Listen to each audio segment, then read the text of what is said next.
Decíamos que Jesús Martínez Frías es un gran geólogo, es nuestro geólogo más ilustre, el colegiado más ilustre que tenemos, nos parece, y que es licenciado en Ciencias Geológicas, por supuesto, y doctor en Ciencias Geológicas.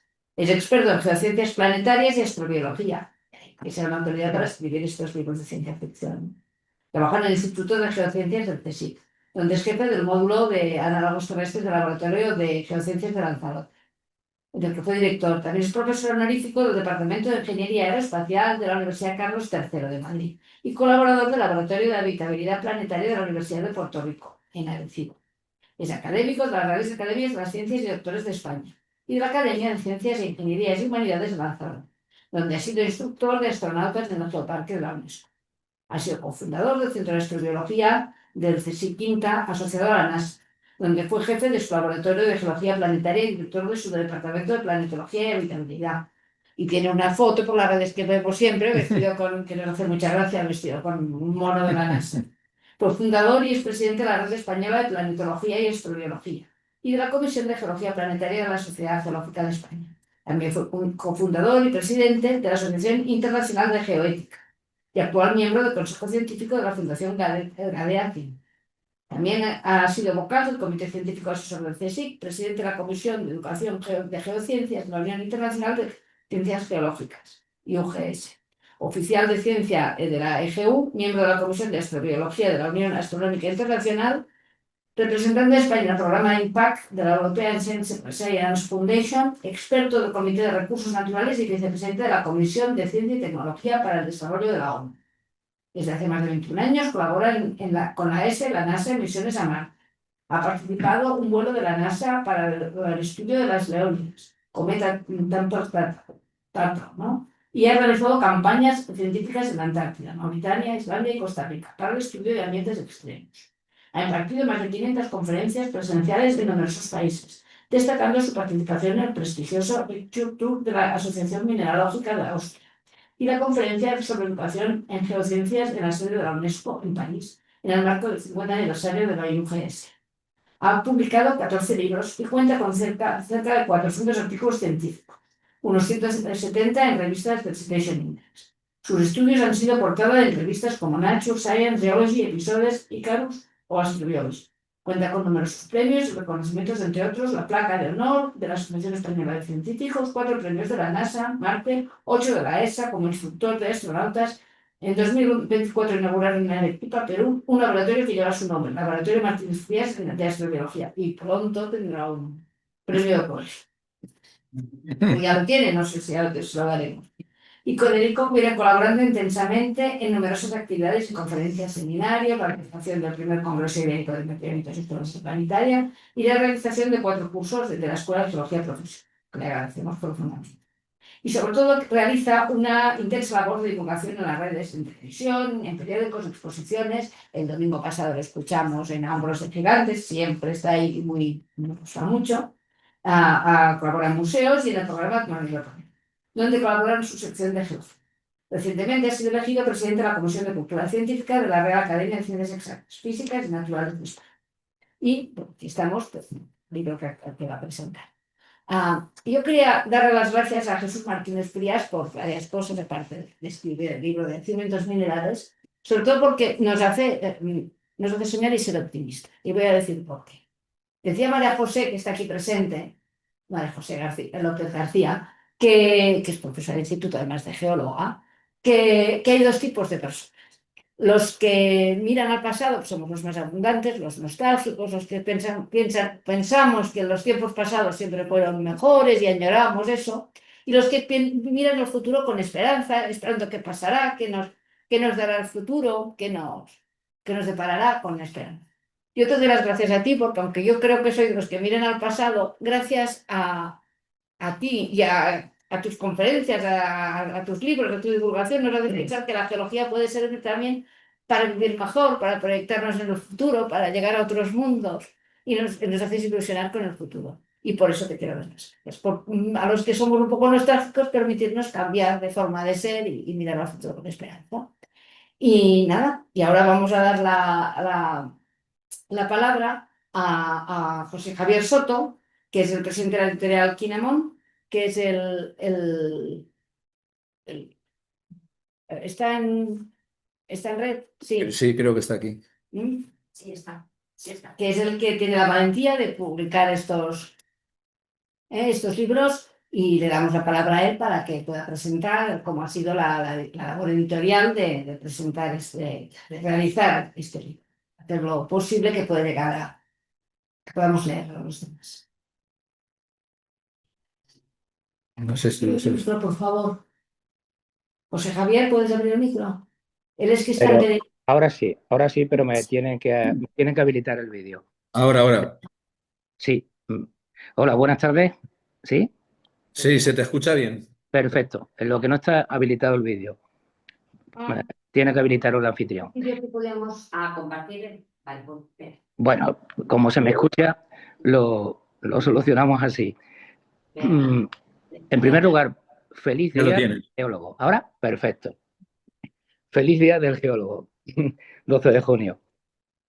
Y sobre todo, permítame, eh, permítame darle un gran abrazo a mi muy querido amigo Jesús Martínez Frías. Y una vez más, las gracias por su incansable trabajo en favor de la divulgación de la ciencia. Jesús es uno de los pilares fundamentales de esta editorial. No solo ha publicado ya 4 libros, sino que como cimiento de nuestros proyectos, sobre todo de nuestro futuro, está contribuyendo a lo que hoy ya es una realidad, que es la nueva creación de nuestro nuevo sello editorial, que es Kinnamon Science and Technology, que dedicará su labor editorial a publicaciones en materia de ciencia, ingeniería y también medicina. Recoge el precedente de personas tan comprometidas como Francisco García Talavera, como Telmo Fernández y, por supuesto, el propio Jesús. Así que permítanme, desde Santa Cruz de Tenerife, en concreto, Jesús, desde Radazul, no sé si puedes ver el fondo, pero darte una vez más las gracias. ¿El qué? Me dicen que se te escucha perfectamente, pero tienes que compartir. Ahora sí. Ahora, perfecto. Estaba antes deshabilitado. Vale. Está perfecto. Hola. Jesús, nada, que una alegría verte. Enhorabuena Igualmente. por este magnífico libro y completamente de acuerdo. Es verdad, lo que nos transmite Jesús es ilusión y entusiasmo. Y como eres tan contagioso en eso, pues oye, estamos encantados de hacerlo. Un abrazo muy fuerte y de verdad, con mucha satisfacción. El libro me parece magnífico, el prólogo me parece también excepcional, magnífico. Así que darte las gracias y enhorabuena. Y feliz día del geólogo. Un abrazo muy fuerte. Muchas gracias, José Luis.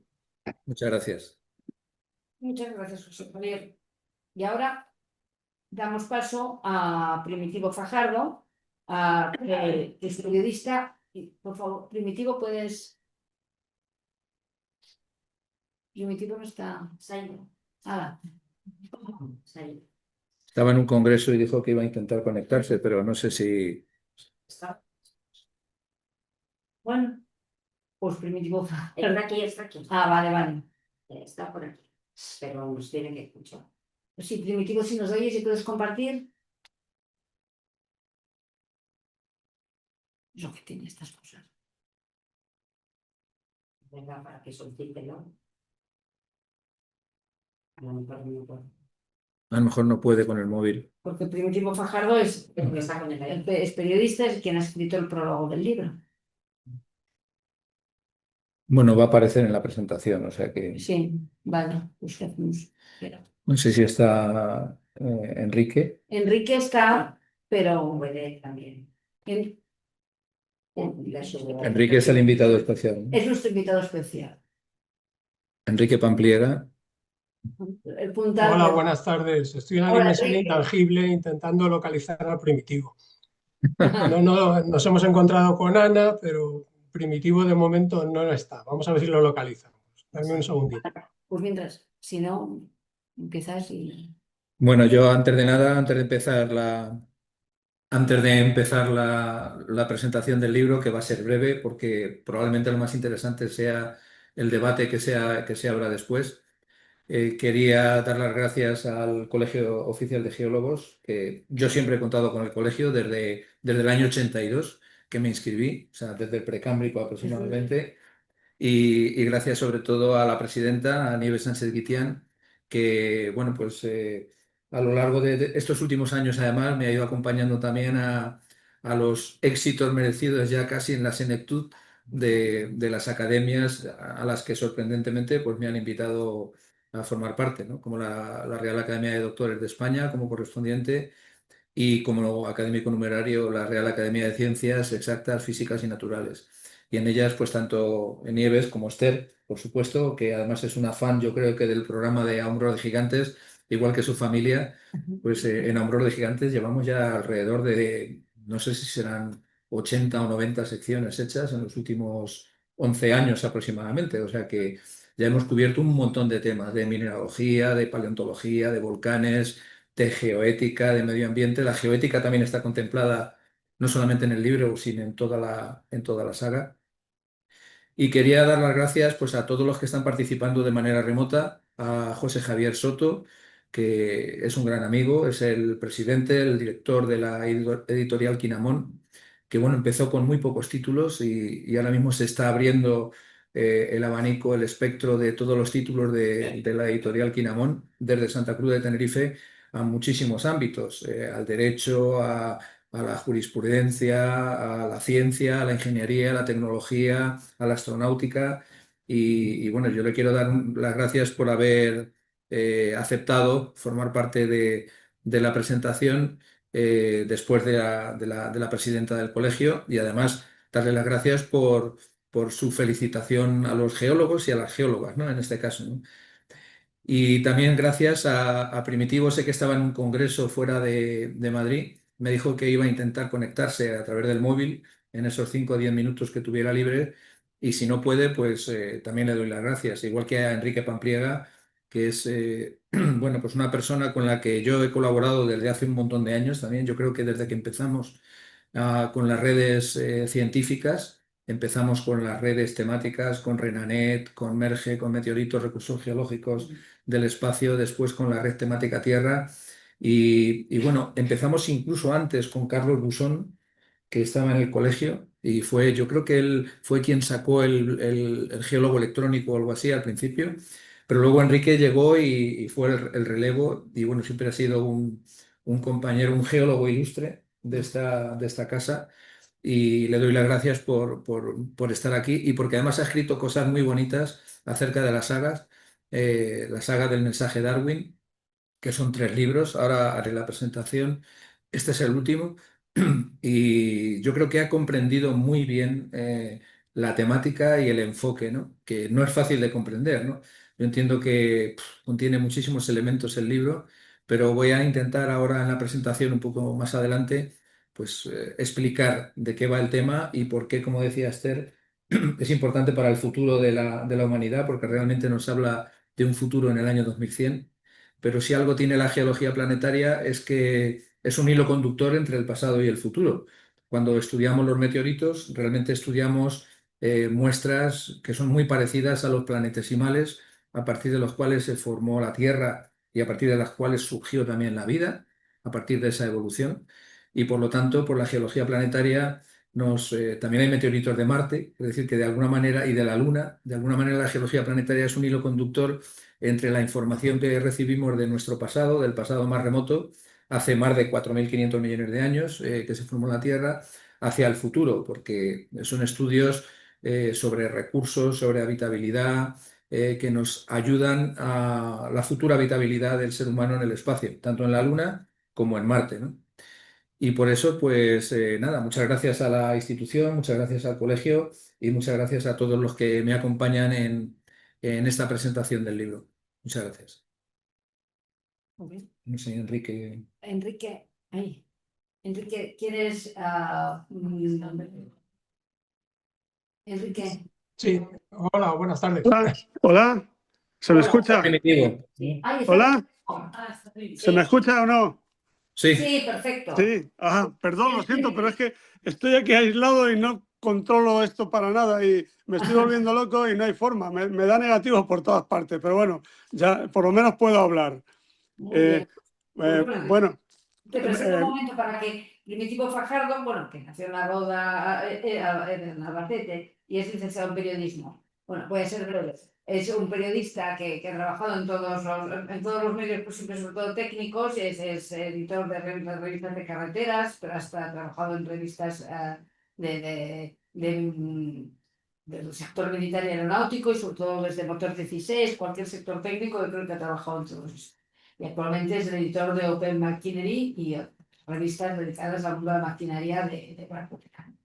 Y bueno, digamos que él es el que ha tenido el honor bueno, tenido el placer, supongo, de prologar el libro. Quisiéramos que darle la palabra. ¿ya puedo hablar entonces? Sí, por favor. Bueno, pues muchas gracias Nieves, José Javier, muchas gracias Jesús por, como acaba de decir la compañera, por haberme otorgado el honor inmenso de haber podido escribir el prólogo de esta fascinante historia, fantástica también, pero en su doble sentido, el literario y el metafórico, porque es una novela fantástica de verdad. Su título no puede ser más futurista, más misterioso e inquietante. La dimensión intangible. Yo no sabía al principio cómo considerar, cómo asumir esta definición, ¿no? Luego ya, leyendo la novela, lo entiendes perfectamente, claro. Y tiene mucho que ver pues con esos millones de microcristales de magnetita que portamos en el cerebro, que fueron descubiertos en el año 1992, creo recordar, y que aún la ciencia no ha descubierto realmente cuál es su mecanismo, es decir, cómo afecta al organismo humano. Pero claro, la ciencia, al fin y al cabo, lleva a una velocidad de era geológica. Sin embargo, aquí tenemos a Jesús, que se adelanta corriendo a la ciencia porque él ya sí lo sabe, él lo ha puesto, lo ha plasmado en su novela. Él ya sabe para qué sirven los cristales de magnetita. Yo no me explico cómo se ha adelantado la ciencia moderna y cómo es capaz de meterse en la cabeza una cosa así para desarrollarla en forma de novela. O sea, es impresionante. Es una de las cosas que más me ha impresionado de la novela, efectivamente. Aparte que ya conocía de siempre, o de mucho tiempo, su trayectoria literaria, aparte de la técnica, y esta incursión en la ciencia ficción, pues ha sido una sorpresa, pero también ha sido espectacular, porque nos ha llevado por territorios inexplorados, incluso para la propia ciencia, ¿no? Entonces, bueno, cuando aún todavía los investigadores están tratando de encontrar respuestas a uno de los mayores misterios de la humanidad, que es el cerebro precisamente, pues va Jesús y pinta en su novela una de las posibilidades o de las cualidades que ofrece el cerebro gracias a esos microcristales de magnetita. Yo, sinceramente, cuando vi que en la novela venía a sugerir que la magnetita influía en la comprensión, en la percepción y en la esencia de la conciencia, dije, madre mía, ¿dónde estamos, no? Es impresionante. Y además lo explica muy bien en la novela, porque él estas cualidades de la magnetita se las aplica a sus protagonistas. Entonces, su primer síntoma es la manifestación de una telepatía que él llama tecnológica, con la que se comunican ellos en la novela, pero se comunican desde otras dimensiones y a distancias planetarias. Algo increíble. De verdad que es una novela que a los que les gusta la ciencia ficción les va a encantar. Y a los que no van a aprender a amar la ciencia ficción. Te voy a decir una cosa, Jesús. La novela la ha leído hasta mi mujer. No es que mi mujer no sepa leer, es que lee demasiado. Y te debe entonces le querer pasa como a mucho. Don Quijote, que tiene la cabeza ya hecha y detesta, no le gusta mucho la ciencia ficción, pero sin embargo se ha leído tu libro y ha detectado aquí algo bueno. O sea, como como un tiburón detecta una gota de sangre en 1 millón de litros de agua, pues mi mujer ha detectado ahí una novela estupenda, algo bueno. Y eso, para mí, vamos, todavía realza más el hecho de haber sido el privilegiado de haber escrito el prólogo, ¿no? Del prólogo ya no le pregunto porque ya sé que me va a contar alguna historia. Pero bueno, ahí queda, ¿no?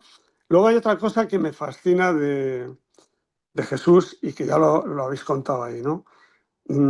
Esa forma parte de su currículum, el currículum tan extraordinario que tiene, tan largo, tan denso, tan espectacular, tan envidiable, ¿no? A mí me tiene fascinado lo de que es adiestrador de astronautas de la ESA, de la NASA y de la JAXA. Y yo quiero que me adiestre Jesús. O sea, aunque yo no vaya a viajar a ningún cuerpo celeste, porque ya no tengo edad para empezar, ¿eh? Pues yo quiero sufrir o vivir esa experiencia y que me haga uno más de los 15 pilotos que ya lleva entrenados ahí, en un sitio tan espectacular como el Parque de Timanfaya, en Lanzarote, que eso es impresionante. Así que nada, yo, en fin, no puedo más que recomendar el libro porque aparte de estar muy bien escrito, de estar muy bien entrelazada la trama, de estar muy bien coordinados todos los protagonistas, es que encima está muy bien editado. Por eso felicito a Quinamón y a José Javier Soto porque han hecho un trabajo extraordinario. Es un libro, vamos, de coleccionar, ¿no? Y pues no quiero enrollarme más, porque ya me estoy pasando, siempre me lo dice también mi mujer, digo, tú hablas demasiado. Muchas gracias. Lo único que quiero despedirme es diciendo que la frase que ya dijo el propio autor del libro, lo dijo Jesús en el planetario cuando presentó allí el libro, la frase de más allá de la ciencia hay ficción y más allá de la ficción hay ciencia. Pues en este libro hay las dos cosas, ciencia y ficción, pero la ciencia es real. Es decir, es una ciencia basada en la ciencia, una ciencia científica, valga la redundancia. No hay ninguna elucubración al respecto en cuanto a la ciencia porque es auténtica. Son hechos descubiertos, bueno, es todo real. Y la ficción, pues ahí está la libertad del autor para crear un mundo fantástico en el que integra esta ciencia que hasta ahora es real con esa ficción que acaba fascinando al lector, porque nos lleva por mundos extraordinarios, fijados además en un horizonte del año 2100, nada menos. El autor dice que no se atrevía a explorar más allá, yo creo que sería capaz. Y sobre todo, y ya me despido, me gustaría mucho que no dimitiera de esta nueva faceta que hace unos años, ya 7, 8 por lo menos, empezó con el mensaje de Darwin y luego después con la clave de Birmingham. Y ahora concluye la trilogía con esta obra extraordinaria, pero que me gustaría que se comprometiera a no dejarlo. Es decir, que siga adelante, porque, en fin, esto es una mina, nunca mejor dicho. Así que nada, Jesús, Eso es adelante. muy Disculpadme por este lío, pero es que estoy, como decías, en Valladolid, aquí en un congreso de plataformas aéreas, que tiene ahora mismo, dentro de 10 minutos, es la clausura, y va perdido y además que no conseguía encontrar esto. En fin, pues este es el tema. Muchas gracias. Muchas gracias, muchas felicidades a todos y ha sido un placer participar en este coloquio. Muchas gracias. Un abrazo.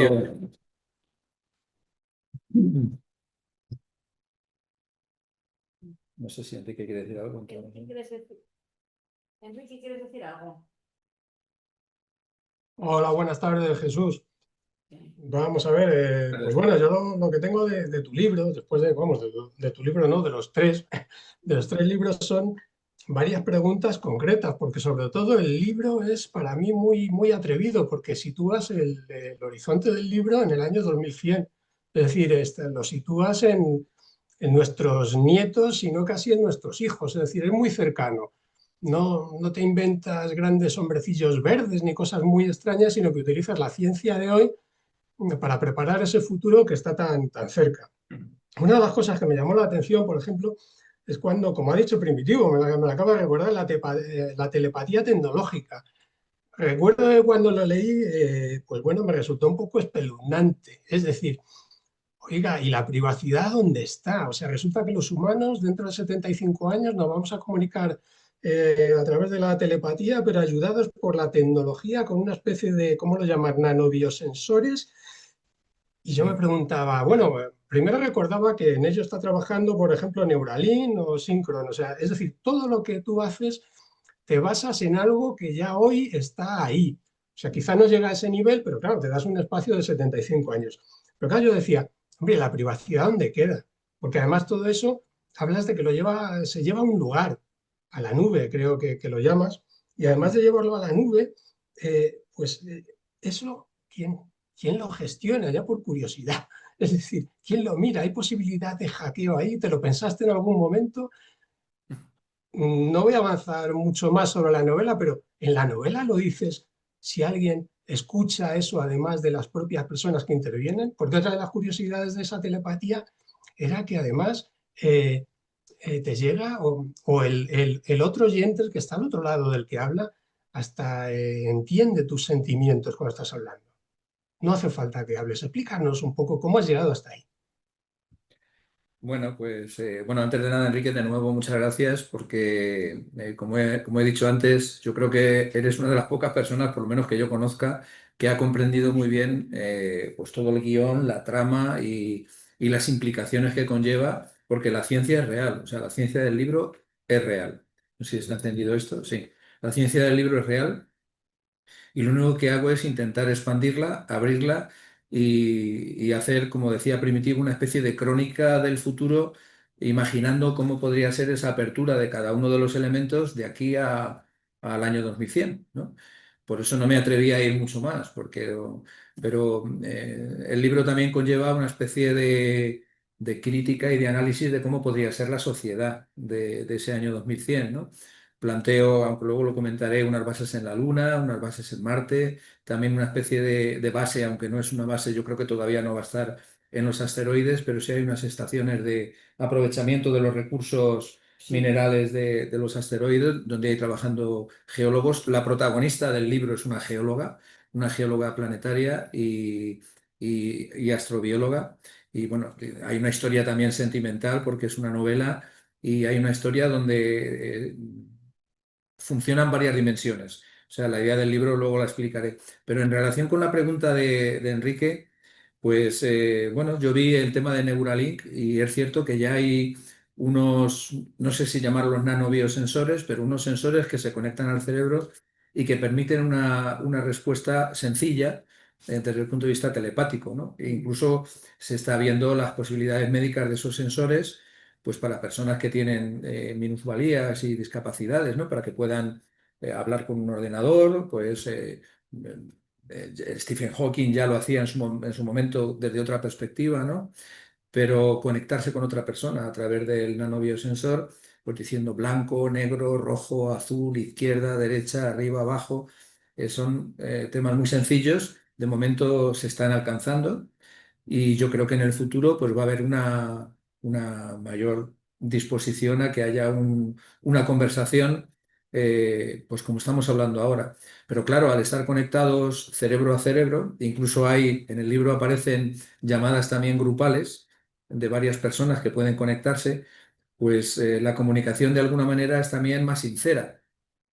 Y eso se aborda en el libro, es decir, que es muy difícil engañar a la persona con la que estás hablando porque realmente no solamente capta lo que le estás diciendo, sino también tu estado de ánimo, tus sensaciones y si estás realmente engañando o estás diciendo la verdad, ¿no? Y, por supuesto, como decía Enrique, también hay posibilidades de hackear todo esto, ¿no? Ellos son conscientes, igual que ahora nos pueden hackear las conversaciones o lo que estamos viendo ahora con los WhatsApp o con, pues igual telepáticamente va a haber unas personas que van a poder hackear estas conversaciones, aunque ellos cuentan con ello, ¿no? Mientras no estés en el punto de mira de alguien que quiera hackearte, pues no lo va a hacer, ¿no? Igual que ahora. Ahora si eres una persona pues, más pública, con una serie de funciones específicas sociales o políticas o económicas o científicas, pues sí va a haber personas que van a intentar ese hackeo de lo que estás hablando. Pero normalmente a las personas normales pues no nos van a hackear, ¿no? Pero la idea es esa, la idea es tener en cuenta la disposición de esta telepatía tecnológica que se cruza con otro tipo de telepatía que es la que aparece en el libro cuando la protagonista pasa a otra dimensión. Pero bueno, tampoco quiero desvelar del todo la trama, En cuanto a los cristales de magnetita, como decía Primitivo, pues es verdad. Es un descubrimiento que tuvo lugar en el año 92, que lo hizo un geólogo, por cierto, Kirschvink, que descubrió trabajando con neurólogos que dentro del cerebro humano, ahora lo veremos, tenemos millones de cristales de magnetita. Ahora se ha visto que no solamente hay cristales de magnetita, sino que tenemos también, por ejemplo, ferrihidrita, cristales de óxidos de hierro que aparecen en Marte, que es un tema fascinante, ¿no? Y ahora explicaré cómo llegué a esta conclusión para hacer el libro, es decir, cómo surgió en mí todo este tema, porque yo nunca había hecho ciencia ficción hasta hace aproximadamente 10 años, ¿no? Siempre había hecho libros pues, mucho más técnicos, como el de los recursos o el de sulfuros y sulfosales de metales nobles, que ese también es un libro de la colección de textos universitarios, u otros libros sobre meteoritos, etcétera. Pero bueno, vi la posibilidad, después del descubrimiento de Kirschvink y de los procesos de biomineralización dentro de nuestro cerebro, no solamente nuestro cerebro, sino el cerebro de las aves, de los delfines, en las vellosidades del abdomen de las abejas. Ahora cualquiera puede mirar en Google y ver las biomagnetites, las biomagnetitas que aparecen en multitud de organismos y en algunos, pues se ha visto que están relacionadas con una magnetopercepción, con la orientación, por ejemplo, en las aves, con el campo magnético. Y realmente en el cuerpo, en los humanos no se sabe cuál es su funcionamiento ni su función. Tal vez tuvo un funcionamiento antiguo en el cerebro más primitivo del ser humano y ahora ha quedado atrofiado a esa magnetopercepción, pero tal vez tengan una función que desconocemos. Y hay bastantes artículos científicos, luego los pondré sobre este tema. Y una cosa que puedo avanzar es que he empezado a trabajar con científicos del Instituto Cajal, gracias precisamente a estos libros, ¿no? Y a que, bueno, este mismo año me invitaron al homenaje a Santiago Ramón y Cajal con Fernando de Castro y otros colegas de Salamanca, a que hablara de la conexión entre Cajal y el espacio, ¿no? Cajal también era un enamorado del espacio, se compró un telescopio que le costó, creo que fueron 12.000 pesetas o 14.000 pesetas, bueno, él era un enamorado de la astronomía, escribió ciencia ficción también, que es algo que no sabe mucha gente, hay varios libros de ciencia ficción donde hablaba de astrobiología, hablaba de los recursos del espacio. Bueno, a mí me ha sorprendido también descubrir a nuestro premio Nobel sobre estas temáticas, ¿no? Y para mí ha sido un honor que me invitaran a participar, gracias a los libros y a mi interés por las magnetitas del cerebro y su conexión con el espacio, que ahora veremos por qué, al homenaje de Cajal, ¿no? Y bueno, por mi parte, nada más, Enrique. Yo no sé si tienes alguna pregunta más y si la he respondido adecuadamente. Pues Yo sí. creo que después, ¿no? Sí, Podemos sí, después no. adentrarnos en la presentación. Voy a intentar ser lo más breve posible. Ay, no, bueno, ser breve no, que sí que empieces. Bueno, bueno, pues vamos a la presentación del libro. Bueno, por supuesto, de nuevo, gracias a la doctora Esther Boixereu. Y una de las cosas que quería comentar es que la geología planetaria también la promovimos desde este colegio como una actividad profesional del Colegio de Geólogos y en el año 2001 se incorporó en el Real Decreto 1378 del 2001 como la actividad número 39 contemplada dentro de la actividad de los geólogos. Es decir, que no es algo de ciencia ficción ni nada por el estilo, igual que hay geólogos que trabajan en aguas subterráneas o en minería o en medio ambiente, pues hay una actividad profesional de los geólogos que se llama geología planetaria, que está contemplada oficialmente por este colegio, ¿no? Y bueno, yo también quiero dar las gracias al colegio porque en ese momento apoyaron esta propuesta y la incorporaron al Boletín Oficial del Estado y yo creo que nos avanzamos bastante, nos adelantamos bastante a otros colegios oficiales dentro de Europa, donde ahora también la geología planetaria o astrogeología está contemplada. No tanto en Estados Unidos, donde la astrogeología o geología planetaria pues empezó hace muchos años. De hecho, empezó antes que la astrobiología. Empezó con Eugene Shoemaker, que estuvo entrenando astronautas, a los astronautas de las misiones Apolo, utilizando análogos terrestres como los que utilizamos nosotros aquí y en los que España pues, es una potencia a nivel mundial, ¿no? España es una potencia en reservas de la biosfera de la UNESCO, pero también en geoparques de la UNESCO. Somos el segundo país después de China y eso es un indicador inequívoco de la importancia geológica y de la geodiversidad que tiene nuestro país, ¿no? Y bueno, pues eso tiene su reflejo también en la geología planetaria. Nosotros tenemos análogos planetarios o análogos terrestres en España reconocidos internacionalmente por las principales agencias espaciales, como la NASA. Tenemos los Río Tinto. Yo como cuando me incorporé al Centro de Astrobiología empezamos a hablar en el Río Tinto, pero claro, Marte ha sido geodiverso en el pasado. Marte durante los primeros 1.000 millones de años de evolución, como poco, ha tenido agua líquida en su superficie, con ríos, lagos, mares, océanos y desiertos, y por lo tanto ha sido geodiverso. Entonces no hay una sola zona de la Tierra que sea el análogo de Marte. Eso es incorrecto geológicamente. Son muchas zonas porque Marte tuvo muchas cosas. Tuvo ríos, tuvo sistemas fluviales, lacustres, incluso un gigantesco océano que cubrió todo el hemisferio norte. Tuvo volcanes enormes como el Monte Olimpo o la zona de Tarsis. Tuvo una tectónica no parecida a la terrestre, porque no tuvo una tectónica de placas como la terrestre, pero sí tuvo una actividad geodinámica muy interesante. Tiene una geodiversidad petrológica y geoquímica. En principio se pensaba que Marte iba a ser mucho más monótono o más homogéneo como la Luna en cuanto a basaltos, pero en Marte pues tenemos basaltos y tenemos rocas mucho más evolucionadas, ¿no? Tenemos incluso algo que podría parecer una corteza continental en algunas zonas de Marte, ¿no? Es decir, que todo lo que se habla en el libro en relación con los cráteres de impacto, la geología, todo eso es real. Lo único que hago es intentar trasladarlo, y por eso los libros se están utilizando como elementos de divulgación y de educación STEM en algunas universidades, aquí en España y en Iberoamérica, ¿no? Y eso pues me hace mucha ilusión, porque aparte de ser una novela con la que yo pues, me he ido encerrando poco a poco y con el tiempo la he ido escribiendo, y una cosa que he podido hablar con escritores de verdad, porque aunque yo llevo cuatro libros ya escritos de ficción con la editorial Quinamón, yo no me considero realmente un escritor como puedan ser los escritores de verdad, que, pues como, no sé, otros que han participado en los prólogos, como Javier Sierra, por ejemplo, que participó en el prólogo del primer libro, ¿no? Que venden millones de ejemplares, ¿no? Pero sí he notado esa peculiaridad cuando estás escribiendo un libro, incorporas varios personajes, que parece que los personajes empiezan a tener vida propia.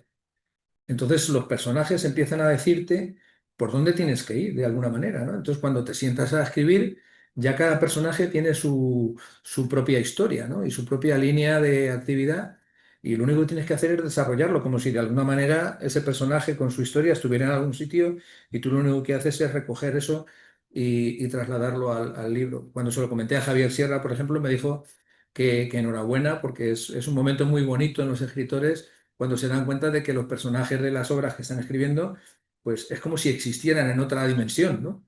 Y eso es una cosa que yo he sentido y que he vivido y que es verdad, ¿no?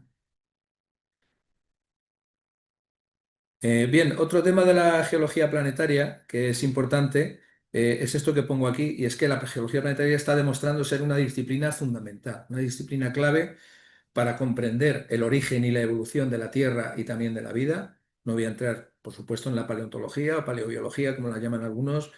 Nos ayuda a desentrañar el origen y la evolución de los planetas y lunas.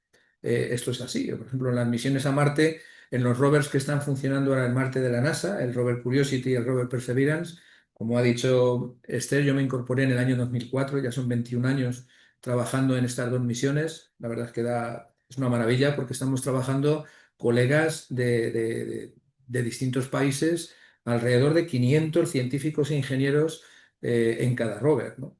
Es decir, somos unos equipos científicos impresionantes, ¿no? Y yo creo que esto es lo mejor, aunque los instrumentos ya de per se son increíbles, son extraordinarios. Hay equipos miniaturizados que pueden hacer análisis geoquímicos, petrológicos, de rayos X, Raman, infrarrojo, analizar la atmósfera, incluso análisis isotópicos. Pues yo creo que lo mejor es poder colaborar con estos expertos y esta diversidad humana de personas muy jóvenes que están empezando trabajando con los mayores expertos del mundo en cada tema, y personas con una gran experiencia, mucho más senior, ¿no? Y yo creo que esto es fundamental. Y una de las cosas que estamos viendo es que en estas misiones aproximadamente el 70% de estos 500 miembros somos geólogos y geólogas. Es decir, que la geología y está ocupando las portadas de las principales revistas del mundo, ¿no? Para que se haga una idea, pues la audiencia que tenemos aquí y que tenemos conectada, alrededor en estos 21 años, nosotros llevamos publicados ya unos 20 Science, ¿eh? Unos 5 Nature, artículos en PNAS, varios Scientific Reports. Es decir, que tienes una posibilidad de trabajar con personas colaborando y publicando en las mejores revistas del mundo. Hemos sido portada en revistas, en estas revistas de alto impacto, en varias ocasiones, ¿no? Y bueno, pues esto es una cosa que produce una satisfacción científica y profesional. Otro tema es que la geología planetaria está siendo esencial para la búsqueda de vida extraterrestre, tanto pasada como presente.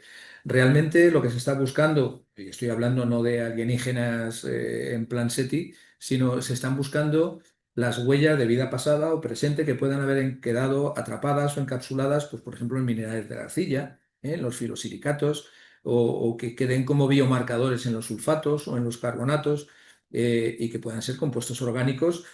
Ojalá apareciera algún microfósil, ¿no? Y la vida hubiera podido evolucionar en Marte, por ejemplo, hasta el nivel de microfósil. No me aventuro a decir que más allá, ¿no? Pero, bueno, yo qué sé, si hubiera foraminíferos o globigerinas o algo así, sería algo tremendo, ¿no? El problema es que, claro, la morfología en sí mismo no es un biomarcador. Y ahora mismo sabemos que hay cristales que pueden tener, que son agregados cristalinos de morfología inducida, que tienen la morfología muy similar, por ejemplo, a la de un gasterópodo, ¿no? A la de una concha, ¿no? Normal y corriente, y por lo tanto se necesitan criterios mucho más rigurosos para definir algo como un biomarcador. La definición de biomarcador que dio Simonei, que es una persona a la que yo conocí cuando vino al Centro de Astrobiología a dar una conferencia, es que un biomarcador tiene que ser un compuesto orgánico que está relacionado de manera inequívoca con la actividad metabólica de un organismo. Es decir, que si encontramos aminoácidos, ureas, purinas, azúcares, incluso las bases nitrogenadas, el uracilo, la timina, la citosina, la guanina, no es suficiente para decir que esos son biomarcadores. Son compuestos orgánicos que se pueden formar de manera abiótica. Y por eso, trabajando en geología planetaria y en astrobiología, tenemos que ser especialmente rigurosos para decir que no tirarnos a la piscina rápidamente y decir que esto está relacionado con la vida. En Marte, además, puede haber muchos falsos positivos, como ya lo hemos comentado en las redes, ¿no? En las conferencias. Es decir, en los meteoritos, en las condritas carbonáceas, en los asteroides se han descubierto las bases nitrogenadas, las nucleobases fundamentales del ARN y del ADN, ¿no? Y por lo tanto, si Marte ha estado expuesto a esa lluvia de meteoroides, tiene una atmósfera mucho más tenue que la de la Tierra, pues puede haber una huella, una impronta geoquímica orgánica mucho más rica que la terrestre, puesto que estos compuestos se desintegran al atravesar la atmósfera, que ha quedado plasmada en las rocas y los minerales que hay en Marte. Y si encontráramos algún aminoácido o alguna nucleobase, no tiene por qué ser un aminoácido marciano, sino que podría ser un aminoácido alóctono, ¿no? Procedente, por ejemplo, de una condrita carbonácea. Es decir, que tenemos que ser especialmente rigurosos al estudiar la vida. Y la geología en esto nos ayuda muchísimo. Cómo está engarzado el compuesto orgánico con el mineral, con el compuesto inorgánico en el que aparece, ¿no? Y desde ese punto de vista, pues la geología está, bueno, también para detectar las zonas donde ha habido agua en el pasado. Ahora mismo los minerales relacionados con el agua están sirviendo de geomarcadores para la búsqueda de vida. Es decir, si un mineral tiene agua en su fórmula estequiométrica, pues es que se ha formado pues, a partir de una zona evaporítica o una zona hidrotermal o lo que sea, ¿no? Entonces esas zonas son interesantes para la búsqueda de vida. Y los biólogos con los que trabajamos, los microbiólogos, pues están muy interesados en saber, para saber qué tipo de biomarcadores tienen que utilizar, comprender primero en qué tipo de ambientes estamos, de paleoambientes. Claro, no es lo mismo buscar esos biomarcadores en una zona lacustre o en una zona evaporítica súper salina, en unas salmueras, donde pues, las bacterias serían halófilas, o en una zona hidrotermal, donde las bacterias serían hipertermófilas, o en una zona muy fría, como la Antártida, donde serían psicrófilas o criófilas, ¿no? Como se llamarían. Es decir, que la geología está siendo fundamental para definir y establecer esos paleoambientes donde buscaríamos esos biomarcadores de manera diferencial dependiendo del tipo de lugar donde nos encontramos. Y finalmente, para la futura habitabilidad humana en el espacio, pues es obvio. Ahora mismo, pues todo el tema de los famosos ISRU, que es el acrónimo de los recursos, y la utilización de los recursos in situ, pues los recursos tenemos que saber cuál es la geología, tanto en la Luna como en Marte, donde aparecen estos recursos in situ, que no tienen por qué ser recursos pues gigantescos que serían para contribuir a la habitabilidad humana, que probablemente en el futuro puedan ser como el helio 3 o el hierro, el titanio, las tierras raras, pero ya sabemos que en la Luna, pues por ejemplo, hay tierras raras, ¿no? Hay basaltos, hay un tipo de basaltos que se llaman basaltos de tipo CREP, se llaman así porque tienen potasio, Re, tierras raras y fósforo.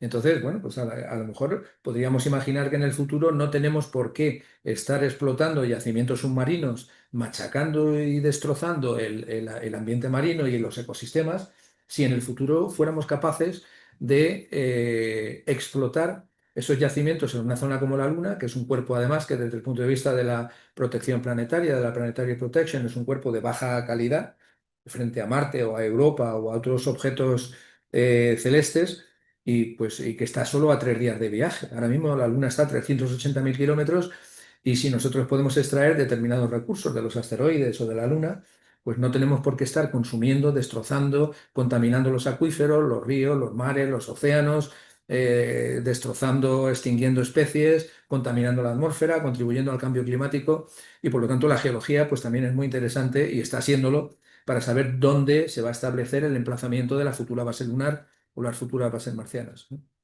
Y bueno, todo esto de alguna manera está incorporado en los libros, porque toda la ciencia, ya digo, toda la ciencia que incorpora en el libro es real, con su parte de sentimental de novela y con su parte de ficción, ¿no? Especulativa.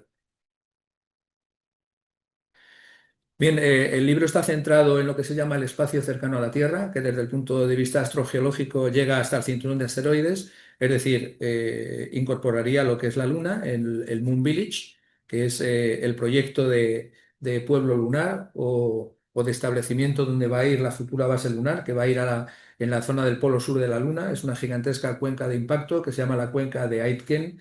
Dentro de esa cuenca de impacto hay montones de cráteres de impacto mucho más pequeños, pero esa zona se ha visto que tiene unas características de iluminación, de habitabilidad, tiene hielo atrapado en los cráteres. Se ha visto que en estas zonas de cráteres basálticos hay hierro y titanio porque hay ilmenita, es un mineral que descubrió un geólogo, el único científico que estuvo en la Luna fue un geólogo hasta el momento, Harrison Smith, y descubrió los famosos suelos anaranjados lunares que son ricos en este mineral, en este óxido de hierro y titanio, y todos los basaltos de los mares lunares son ricos en este mineral y por eso las bases van a ir ahí, ¿no? Van a ir y fijaos si es interesante la geología que estos módulos artificiales pues, van recubiertos de regolito y por eso hay que saber cuáles son las propiedades, las características de ese regolito lunar, ¿no? Va a estar recubierto de varios metros del regolito porque el regolito nos ayuda actúa como un escudo frente a la radiación cósmica, que es muy lesiva para los humanos, ¿no? Y también pues, nos ayuda a actuar de escudo frente a los micrometeoroides, ¿no? A los pequeños meteoritos que pudieran impactar, ¿no? Bueno, el regolito está siendo importantísimo para la habitabilidad lunar, para la agricultura lunar y planetaria. Ahora mismo pues conviene saber qué características geoquímicas tiene ese regolito y si podemos cultivar ya en invernaderos en la Luna, es decir, que es ciencia avanzada, no es ciencia ficción porque ya se están haciendo experimentos sobre eso para obtener recursos del propio regolito.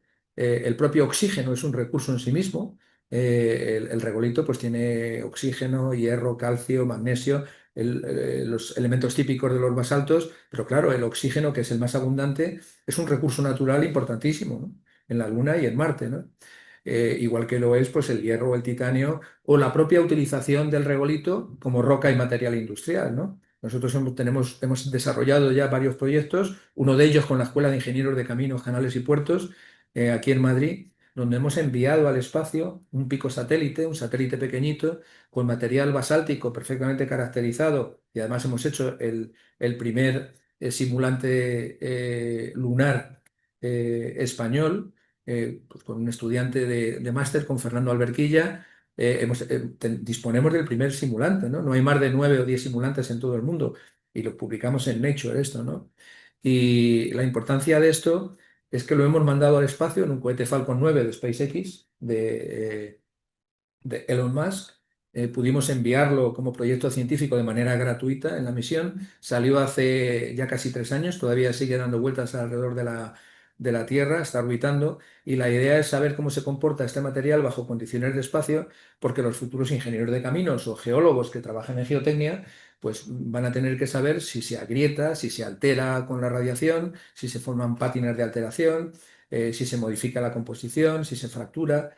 Y todo esto pues lo estamos viendo en ese material que hemos enviado al espacio y que es muy parecido al material basáltico de los mares lunares, con el que se van a construir pistas de despegue, pistas de aterrizaje, caminos, carreteras, etcétera.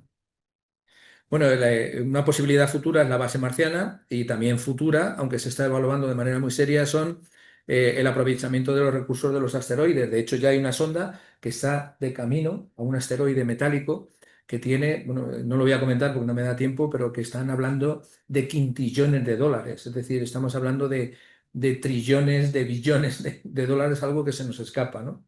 Porque en estos asteroides pues no son minas a cielo abierto, sino son minas a espacio abierto, ¿no? Se estima que algunos de estos asteroides podrían tener una riqueza para sostener a toda la humanidad durante más de 1000 años. Es decir, que estamos abriéndonos a un futuro que lo verán pues, las futuras generaciones. Nosotros no lo vamos a ver, pero estamos viendo cómo está teniendo lugar toda esta apertura al espacio, ¿no? Y por eso tenemos una gran responsabilidad, también ética, para hacer las cosas de manera apropiada y no cometer los errores que hemos cometido en el pasado en nuestro propio planeta. Bien, el libro La dimensión intangible forma parte, como se ha comentado, de una trilogía. Yo no sabía realmente si iba a ser una trilogía cuando empecé. El primero se publicó, es un libro pequeño que se publicó en el 2018, que se llama El mensaje Darwin.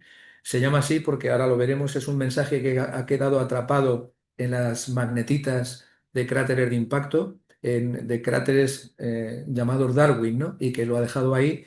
Bueno, pues ahora lo veremos quién.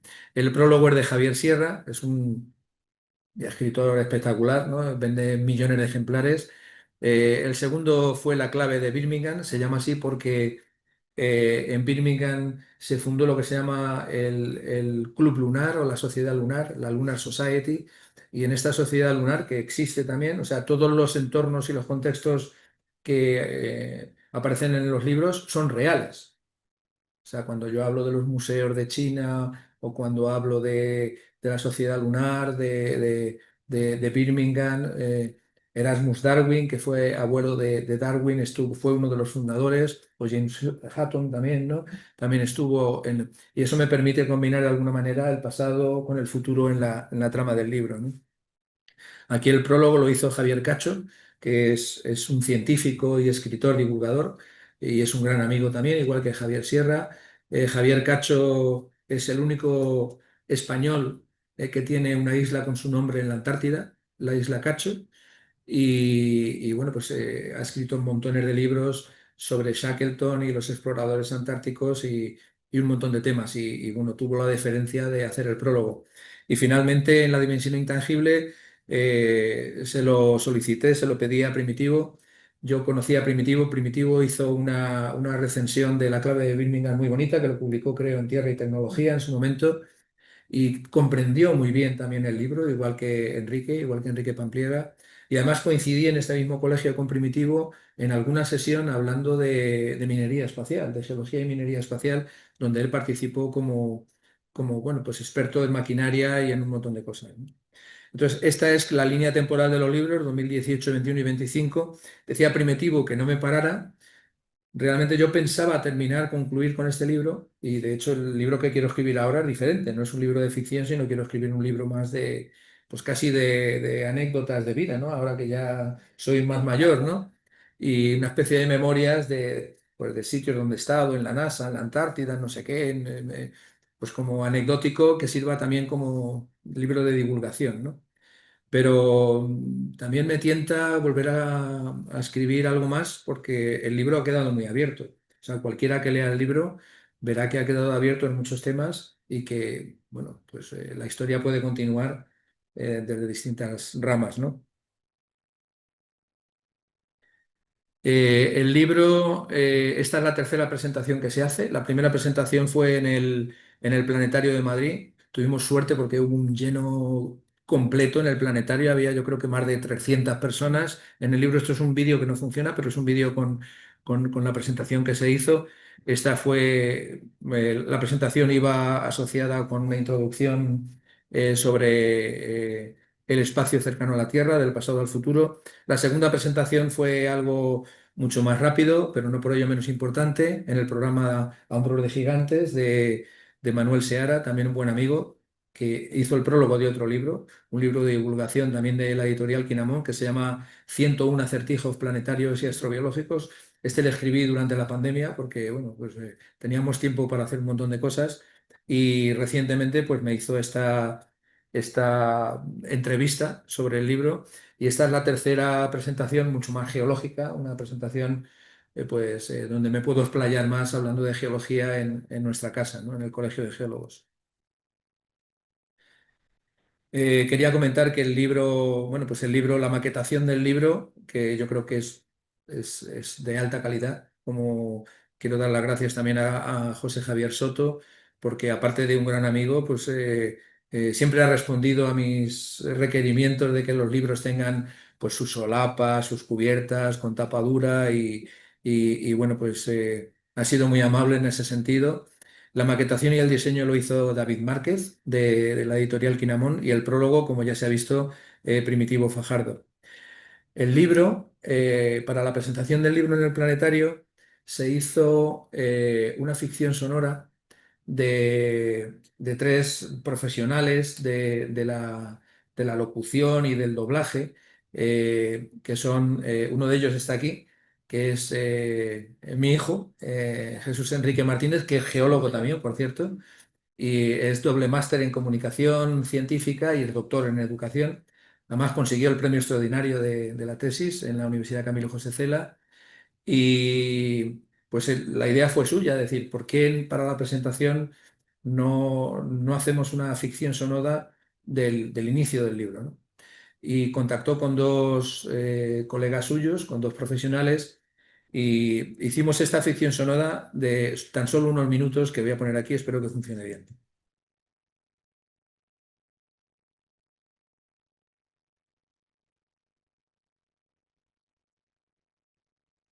Ana sintió algo extraño. No sabía lo que era, pero advertía que se trataba de algo muy cercano, de alguien muy cercano. Y así era. Sí, era David. Una explosión centelleante de colores y de formas surgió de aquella extraña nube de partículas energéticas en la que se había convertido. Lo curioso es que cada elemento parecía tener vida propia, con un espectro de sensibilidades y emociones que trascendía la euforia y el éxtasis de cualquier expresión humana. Sin saber cómo, Ana realizó un movimiento que duró un pensamiento y se fundió con él en una especie de abrazo, que generó una gran esfera de la que surgían destellos y haces de luz hacia el desconocido entorno en el que se encontraban. Ana, ¿qué es este sitio? ¿Dónde estamos? Me siento tan... no sabría cómo definirlo. Intenso.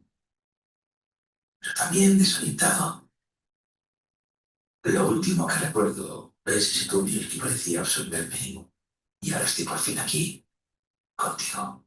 Hemos evolucionado, David. Gracias a la influencia combinada de los microcristales de magnetita, nos hemos transformado, o transmutado si lo prefieres, en otro tipo de vida que habita más allá del espacio-tiempo, tal y como lo entendemos en la Tierra. Lo orgánico ha quedado atrás. Tampoco te puedo explicar mucho más, porque ambos somos recién llegados, y aún no he explorado suficientemente mis posibilidades, ni el entorno, ni nuestras capacidades y limitaciones. Pero te mostraré lo que he aprendido hasta ahora. Entonces, ya hemos dejado atrás absolutamente todo. ¿Qué somos, Ana? Sí, David. Ya sabes, tú eras biólogo y la evolución no es retroactiva. Al igual que en la Tierra no podemos volver a nuestras etapas evolutivas previas, tampoco ahora. Y más con este salto, no solo en nuestro planeta y universo, sino dimensional. Pero no te puedes hacer una idea de nuestras capacidades actuales. Ana, quiero que me enseñes todo lo que puedas. Pero lo más importante es que de nuevo estamos juntos. Y esta vez es para siempre.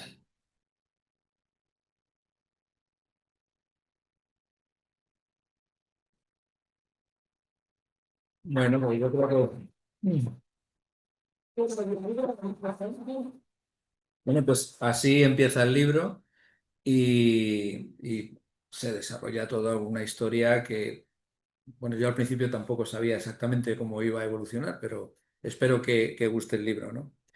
Y esta idea fue muy bonita y yo por eso les quiero dar las gracias porque creo que ha quedado muy bien.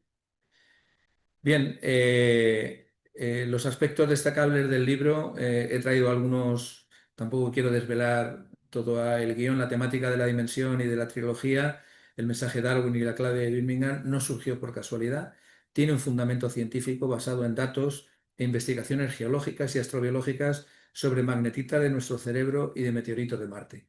Así es como me surgió la idea, ¿no?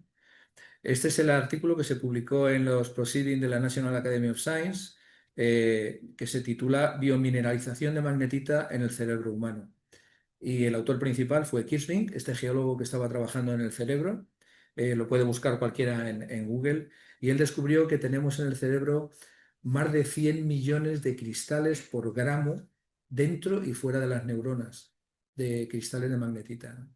Entonces fue un descubrimiento. Kirchner ha recibido los grandes premios, casi los premios Nobel de Geología, que no hay premios Nobel, pero los grandes premios los ha recibido él, ha sido depositario de ellos, ¿no? Entonces, bueno, a mí esto me sorprendió muchísimo. Tanto es así que incluso cuando lo leí trabajando en yacimientos minerales y en procesos de mineralización y trabajando además con magnetitas, porque mi primer trabajo en relación con análogos fueron con los pares magnetita y menita cuando estaba de becario en el Museo de Ciencias Naturales en la zona de Tamargada, en La Gomera, pues esto pues, ya me abrió de alguna manera la mente a otra cosa diferente, pero era todavía muy embrionario, ¿no? La idea es que el mensaje de Darwin ha sido dejado por una supuesta civilización extraterrestre, digo supuesta porque no sabemos si es realmente una civilización extraterrestre, evolución, una civilización extradimensional, o si somos a lo mejor nosotros mismos desde el futuro, eso todavía no lo tengo resuelto, pero han dejado ese mensaje en los cristales de magnetita en la Luna, en Marte, en la Tierra y en un asteroide en el cráter Darwin de Marte, el cráter Darwin de la Luna, en el asteroide Darwin, en el cráter Darwin de la Tierra, que está en Tasmania, y por lo tanto, pues esto me permite también hablar de los cráteres de impacto, de los procesos impactogénicos, o sea, todo eso es real, ¿no? Lo que ya es especulativo, que no está siendo tanto especulativo, porque los estudios que está viendo ahora, como ha comentado Primitivo, están siendo fascinantes sobre las magnetitas del cerebro, no solamente en relación con la orientación, sino que se está hablando de que las magnetitas podrían ser repositorios magnéticos, como una especie de disco magnético para la memoria, por ejemplo. Se está viendo que nosotros tenemos un patrón magnético en el cerebro independiente del patrón electromagnético de las transmisiones con los neurotransmisores cuando se producen pensamientos o ideas, ¿no? A través de la sinapsis, ¿no? De las dendritas, ¿no? Entonces, de alguna manera nosotros tendríamos un patrón magnético asociado a la disposición de esas cristales de magnetita en el cerebro que sería propio de cada individuo. Porque se está viendo que no todos tienen el mismo patrón magnético. Pero ¿cuál es la influencia de ese patrón, no? Incluso se habla de que la propia conciencia podría estar incorporada de alguna manera dentro de estos cristales. Pero son trabajos científicos, ¿eh? Ahora voy a poner la idea, ¿no? Entonces yo juego con esto, con la ficción, diciendo que nuestro cerebro, esos cristales magnetita, la influencia sobre ellos, igual que si alguien recuerda la película 2001 con el monolito, ¿no? Pues cuando nuestros antecesores tocaban el monolito, de alguna manera eso sirvió para que activara algo que produjo su evolución. De alguna manera es como si la influencia de esos microcristales de magnetita dejados en esos cráteres de impacto y actuaran con los micromonolitos que tenemos en el cerebro, que serían los cristales, y generaran una evolución, ¿no? Una evolución, pero claro, un cambio evolutivo que no es en nuestro universo, sino hacia otra dimensión. Esto ya es mucho más especulativo. Yo en el año 98 me decidí a escribir, esto lo escribí en El País, Diminutos cristales de magnetita en el cerebro, y aquí he traído algunos, bueno, copias de algunos artículos donde se habla de, en revistas que están perfectamente en la Web of Science, ¿no? Hipótesis médica, si la magnetita es una molécula de memoria universal. Se ha hecho recientemente ya un mapping magnético de nuestro cerebro. Se preguntan cuál es el papel de estos cristales de magnetita. Ahora se ha descubierto que tenemos al menos dos tipos de cristales. Unos cristales que son autóctonos, que son primitivos, que vienen según nacemos y evolucionamos, y luego también respiramos muchas impurezas, entre ellas cristales de magnetita del polvo industrial, que también llega a nuestro cerebro a través de la respiración. Entonces se ha visto que nosotros tenemos dos tipos de magnetitas, las magnetitas propias nuestras y otras alóctonas que proceden de ese polvo industrial. Entonces ahora están intentando ver, y de hecho nosotros vamos a empezar a trabajar con secciones de cerebro gracias a esta colaboración con el Instituto Cajal, con espectrómetros de alta resolución, Raman y infrarrojo, primero para detectar estos cúmulos, porque aparecen en cúmulos de 50 a 100 nanocristales. Entonces, claro, los spots de los láser suelen ser de una micra por una micra, entonces necesitamos algo que tenga una mayor resolución.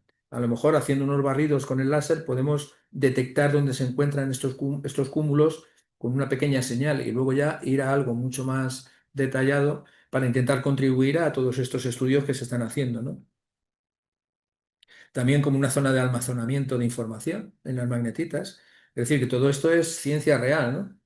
Y luego, claro, en el año 96, en un meteorito marciano, en el meteorito ALH 84001, que se encontró en la Antártida, en la zona de se llama así porque se encontró en la zona de Alan Hills en el año 84 y es el 001 porque fue el primero que se catalogó cuando llegó al JPL, al JPL, pues también se han encontrado, entre otros supuestos biomarcadores, hablaban de biomarcadores porque habían encontrado hidrocarburos policíclicos aromáticos, habían encontrado una paragénesis con carbonatos que llamaron oranjets, con unas estructuras en su interior tenían estos hidrocarburos y tenían también estas cadenas de cristales de magnetita que vemos aquí, que son muy parecidas a los endoesqueletos de cristales de magnetita de las bacterias magnetotácticas. Es decir, hay unas bacterias aquí en la Tierra cuyo endoesqueleto tiene esa cadena de cristales, ¿no?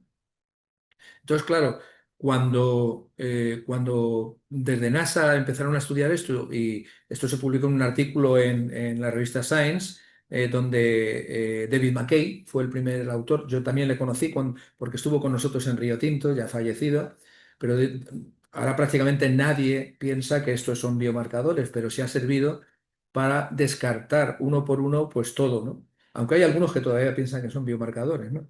Pero bueno. Entonces la idea es que ellos llamaron a Kirschling desde la NASA como uno de los autores que participará en la investigación de estas magnetitas. Dijeron, bueno, si tú has descubierto las magnetitas dentro del cerebro humano, eh, ¿tienes algún criterio para estudiar estas cadenas de magnetita y decirnos si estas magnetitas son biogénicas o son abiogénicas, ¿no? O sea, si esto realmente es un marcador o no lo es, un biomarcador o no lo es, ¿no? Entonces, bueno, hay otros investigadores españoles que también trabajaron en este tema, como la doctora Carmen Ascaso, bueno, otros colaboradores, pero Kirschving fue la persona que a mí me hizo conectar las magnetitas del cerebro en el año 92 con las magnetitas del meteorito marciano, o sea, con el espacio, el cerebro y espacio del año 96, con Marte precisamente, ¿no? Y a partir de aquí es donde ya surgió todo el germen que luego pude desarrollar con los libros, ¿no? Para completar la historia, Kirchner estudió las magnetitas y vio una cosa muy curiosa, y es que las magnetitas que crecen, las magnetitas como sabéis son cúbicas, ¿no? Cristalizan en el sistema cúbico, pero las magnetitas de las bacterias magnetotácticas cuando crecen son pseudotetragonales, es decir, tienen un eje mucho más largo que los otros dos, porque el crecimiento está de alguna manera controlado estructuralmente o cristalográficamente por el propio cuerpo de la magnetita, de la bacteria. Entonces, el eje de alargamiento, de elongación de la magnetita es más largo en este sentido, ¿no? Es decir, en lo que sería la bacteria. Entonces, Kirchner dijo, bueno, pues si yo encuentro que las cadenas de magnetita tienen esta elongación de este eje a lo largo de lo que sería la supuesta bacteria que ha desaparecido, la parte orgánica ha desaparecido. Estamos hablando de un meteorito que tiene cerca de 4.000 millones de años, o sea, lo orgánico ya ha desaparecido, pero ha quedado el endoesqueleto magnetítico, ¿no? Y efectivamente, las magnetitas del meteorito tenían ese patrón. Es decir, el eje de elongación coincidía con el mismo patrón que se observa en las bacterias magnetotácticas. Dijo, ya está, esto es un bioindicador fabuloso, ¿no? Pero ¿qué pasa? Que como todos los otros bioindicadores, luego de manera abiótica, otros mineralogistas, otros cristalógrafos consiguieron hacer cadenas de cristales de magnetita mediante flujos de crecimiento que tenían un patrón que no tenía por qué ser biológico, sino que podría ser perfectamente abiótico. Y por lo tanto no sirvió como bioindicador. Entonces, bueno, otros piensan que todo ese conjunto de cosas que han aparecido en el meteorito es muy raro que aparezca junto y siguen pensando que son realmente huellas de vida pasada en Marte, ¿no? Pero todavía hay que decir que no se han encontrado marcadores biológicos inequívocos, ¿no? Seguimos buscando. Pero bueno, la historia, como veis, como ven, da bastante, ¿no? Es una historia muy bonita. Este es un artículo que se ha publicado este año. Bueno, pues estando aquí en un colegio oficial de geólogos, este año se ha publicado. Es decir, que yo empecé hace un montón de tiempo hablando de este tema y para mí fue una sorpresa en el European Journal of Mineralogy que se ha publicado este artículo, ¿no? Un review de la mineralogía del cerebro humano, ¿no? Con los distintos minerales que aparecen en nuestro cerebro. Entonces, yo creo que esto también nos abre a nosotros nuevas perspectivas como geólogos, como científicos, para estudiar los procesos de biomineralización no solamente de magnetitas, sino de calcificaciones, como se ha hecho también con las piedras del riñón y que los geólogos han trabajado en los mineralogistas. Es decir, dentro del cerebro humano aparecen minerales que yo creo que merece la pena estudiar y decir por qué son idiomorfos o si no son idiomorfos, por qué unos son idiomorfos y otros no, si tienen una composición mucho más pura de óxido de hierro, si tienen impurezas, si no las tiene, pues algo parecido a lo que hizo Kirchner. ¿Por qué no abordar también con los médicos qué significa eso? ¿Qué funciones tienen esas magnetitas dentro del cerebro? Bien, otros aspectos destacables es que la saga está protagonizada, por supuesto, por una geóloga planetaria que se llama Ana, que ha salido en la ficción sonora, que es también astrobióloga y astronauta, Anna Williams. En el libro, en la dimensión intangible, aparecen, igual que en el primero aparecían muy pocos personajes, en este ya, pues, bueno, pues fui más atrevido y ya aparecen 34 personajes. Ella es quien consigue descifrar el enigmático mensaje científico, la geóloga consigue descifrar el mensaje Darwin, donde las emociones y los sentimientos también juegan un papel fundamental. Y de esto no voy a decir más porque conviene leer la obra, ¿no? La dimensión intangible aborda la evolución de la vida como potencial fuerza de la naturaleza, es algo que propongo en el libro, y la posibilidad de que ésta no se restrinja a este universo, a nuestra dimensión, sino que realmente las ondas evolutivas de la vida pues, puedan transmitirse, ¿no? Y pueda continuar de manera interdimensional. Los dos libros anteriores se vienen utilizando en universidades y organizaciones de divulgación y comunicación científica como una herramienta STEAM, o sea, de estudios interdisciplinares educativos, a través de la cual estudiantes y profesores abordan debates, empiezan a pensar fuera de la caja, en otros contextos diferentes, se estimula la imaginación y se plantean nuevas e inesperadas cuestiones. Y como comentaba Primitivo, esta frase que me gusta mucho y que la hemos incorporado, por ejemplo, en el máster de la Facultad de Educación de la Universidad de Burgos, pues llevamos ya varios años utilizando la ciencia ficción como elemento de divulgación científica, gracias a una geóloga, a la doctora Susana Jorge, que se encuentra en la Facultad de Educación y que bueno, ha contactado conmigo y ponemos pues, desde fragmentos de películas hasta libros, incluidos los míos, ¿no? Ha tenido la deferencia de poder incluirlos y bueno, en otros sitios, en Málaga, en Paraguay, en Colombia, pues se viene utilizando también, ¿no? Más allá de la ciencia hay ficción y más allá de la ficción hay ciencia. En cuanto a los escenarios en los que se desarrolla el libro, como ya había puesto anteriormente del espacio cercano a la Tierra, que son la Luna, Marte y los asteroides, la trama se desarrolla en estas tres zonas. Los personajes, incluidos los SER, que son otros elementos que incorporo, que son androides, ya aparecieron en la obra anterior, en la clave de Birmingham, y dan vida a una historia compleja donde se combinan numerosos elementos. ciencia y ficción se fusionan de manera natural en un futuro no muy lejano, en el 2100. Estas son ya, para terminar, algunas imágenes de las zonas donde se desarrolla la obra. El cráter Shackleton, que es una de las zonas que se ha propuesto donde va a ir la futura base, la primera futura base lunar, que se encuentra en el Polo Sur. Hay otros cráteres asociados, puede ser en cualquiera de ellos. Es una zona con mucha iluminación, más del 70%, con hielo que se ha detectado en la zona de bordes de cráter y también con los recursos de hierro y titanio. Otra zona es el cráter Darwin, que existe, es el cráter Darwin de la Luna. Es un cráter de 120 kilómetros de impacto y una profundidad de poco más de 1 kilómetro. Es decir, que esto nos permite también, el libro nos permite hacer divulgación y conocimiento geológico porque explico la realidad del cráter. Es decir, cuando hablo del cráter explico lo que se sabe de él. Esta es en Marte, el cráter Darwin de Marte, que se encuentra en esta zona, al sureste de Argire Planitia, en Noa Xterra. Tiene unos 176 kilómetros de diámetro. Y este es el asteroide Darwin. Entonces ellos han trabajado tanto en el asteroide Darwin, en el libro, como en los meteoritos procedentes de este asteroide, ¿no? Ahora ya hay misiones a los asteroides y podemos saber de qué asteroide proceden los meteoritos, ¿no? Y bueno, finalmente la última ya es un poco comercial. Si a alguien le interesa, pues los libros están simplemente hacer Google en numerosas librerías. Yo creo que están ya en cerca de 100 librerías y también están en Amazon. Aquí están los 4 de la editorial Quinamón, que son La clave de Birmingham, Los acertijos planetarios y astrobiológicos, que no son de ficción, aunque los acertijos me los he inventado yo. Los acertijos surgieron del curso que hicimos aquí en el colegio, debo decirlo, porque aquí en el curso, en el colegio, hicimos varias ediciones de un curso que se llama Planetología y Astrobiología, y una de las cosas de este curso que vi que necesitaba era un glosario. Es decir, yo creo que pensé que era muy interesante que el curso tuviera un glosario. Por distintas razones, pues creo que se hicieron 3 ediciones del curso, luego ya no se hicieron más. Eh, pero me pareció luego más interesante en la pandemia decir, bueno, ¿y por qué en lugar de un glosario no hacemos algo más imaginativo? En lugar de describir cada término, hacemos unas 101 términos que estén basados en acertijos. Entonces, cada término es un acertijo, ¿no? Cada del glosario, ¿no? Es un glosario que tiene 101 términos. Entonces, ayuda también imaginativamente, ¿no? Y aquí están los otros libros. Y por mi parte, pues nada más, dar las gracias a la editorial Quinamón, al Ilustre Colegio Oficial de Geólogos, a esta casa, a Enrique Pampliega, por supuesto a la presidenta y a Esther por la moderación. En la ficción sonora, Quique Martínez, que está aquí, que es mi hijo. Ana es Miriam Gordón y David es Ferguillén. Y a todas las personas que de una u otra manera han contribuido a que este nuevo libro viera la luz.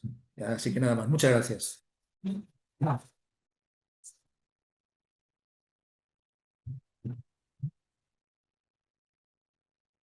Muchas gracias, Jesús. Abrimos ya el turno de preguntas.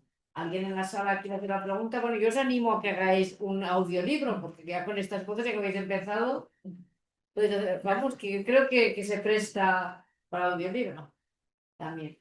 ¿Alguien alguna pregunta en la sala? Bueno, no sé, yo Yo tengo sí, pero bueno. siempre hay preguntas. Sí. La verdad es que, bueno, muchísimas gracias, Jesús, por haber hecho eso, por escribir ese libro, porque todo lo que haces, porque creo que es la forma de que efectivamente la geología pueda llegar también y la gente pueda asimilarla como parte de la vida, ¿no? Que vive diariamente. Y en ese sentido, no sé, me preguntaba esta última noticia que he visto hace un par de días, que están ya viendo que hay un asteroide que va a impactar en la Luna en un tiempo razonable, y yo me preguntaba, ¿habrá algún día que podamos ver? Ahora mismo vivimos en directo todo, desde una catástrofe hasta puedes ver un tsunami, aquello que te contaban, sí, hay un tsunami es esto y tal, no lo podías ver. Ahora los puedes ver, ¿no? Y viviremos algún impacto de asteroide que podamos... Bueno, pues yo ojalá no lo veamos en la Tierra. Bueno, hemos visto impactos, hemos visto cometas impactando contra Júpiter, por ejemplo. Esos han quedado registrados y además se ha visto perfectamente cómo han impactado. Luego, estudiando el registro geológico de la Luna y de la Tierra, en la Tierra tenemos identificadas de manera inequívoca, porque hay muchas estructuras que están propuestas como cráteres de impacto, estructuras de impacto, pero son dudosas, pero estructuras en la base de datos de Canadá, de la Universidad de New Brunswick, es donde está el registro, que lo puede buscar cualquiera en Google. Además salen los mapas por continentes, por zonas y a nivel global.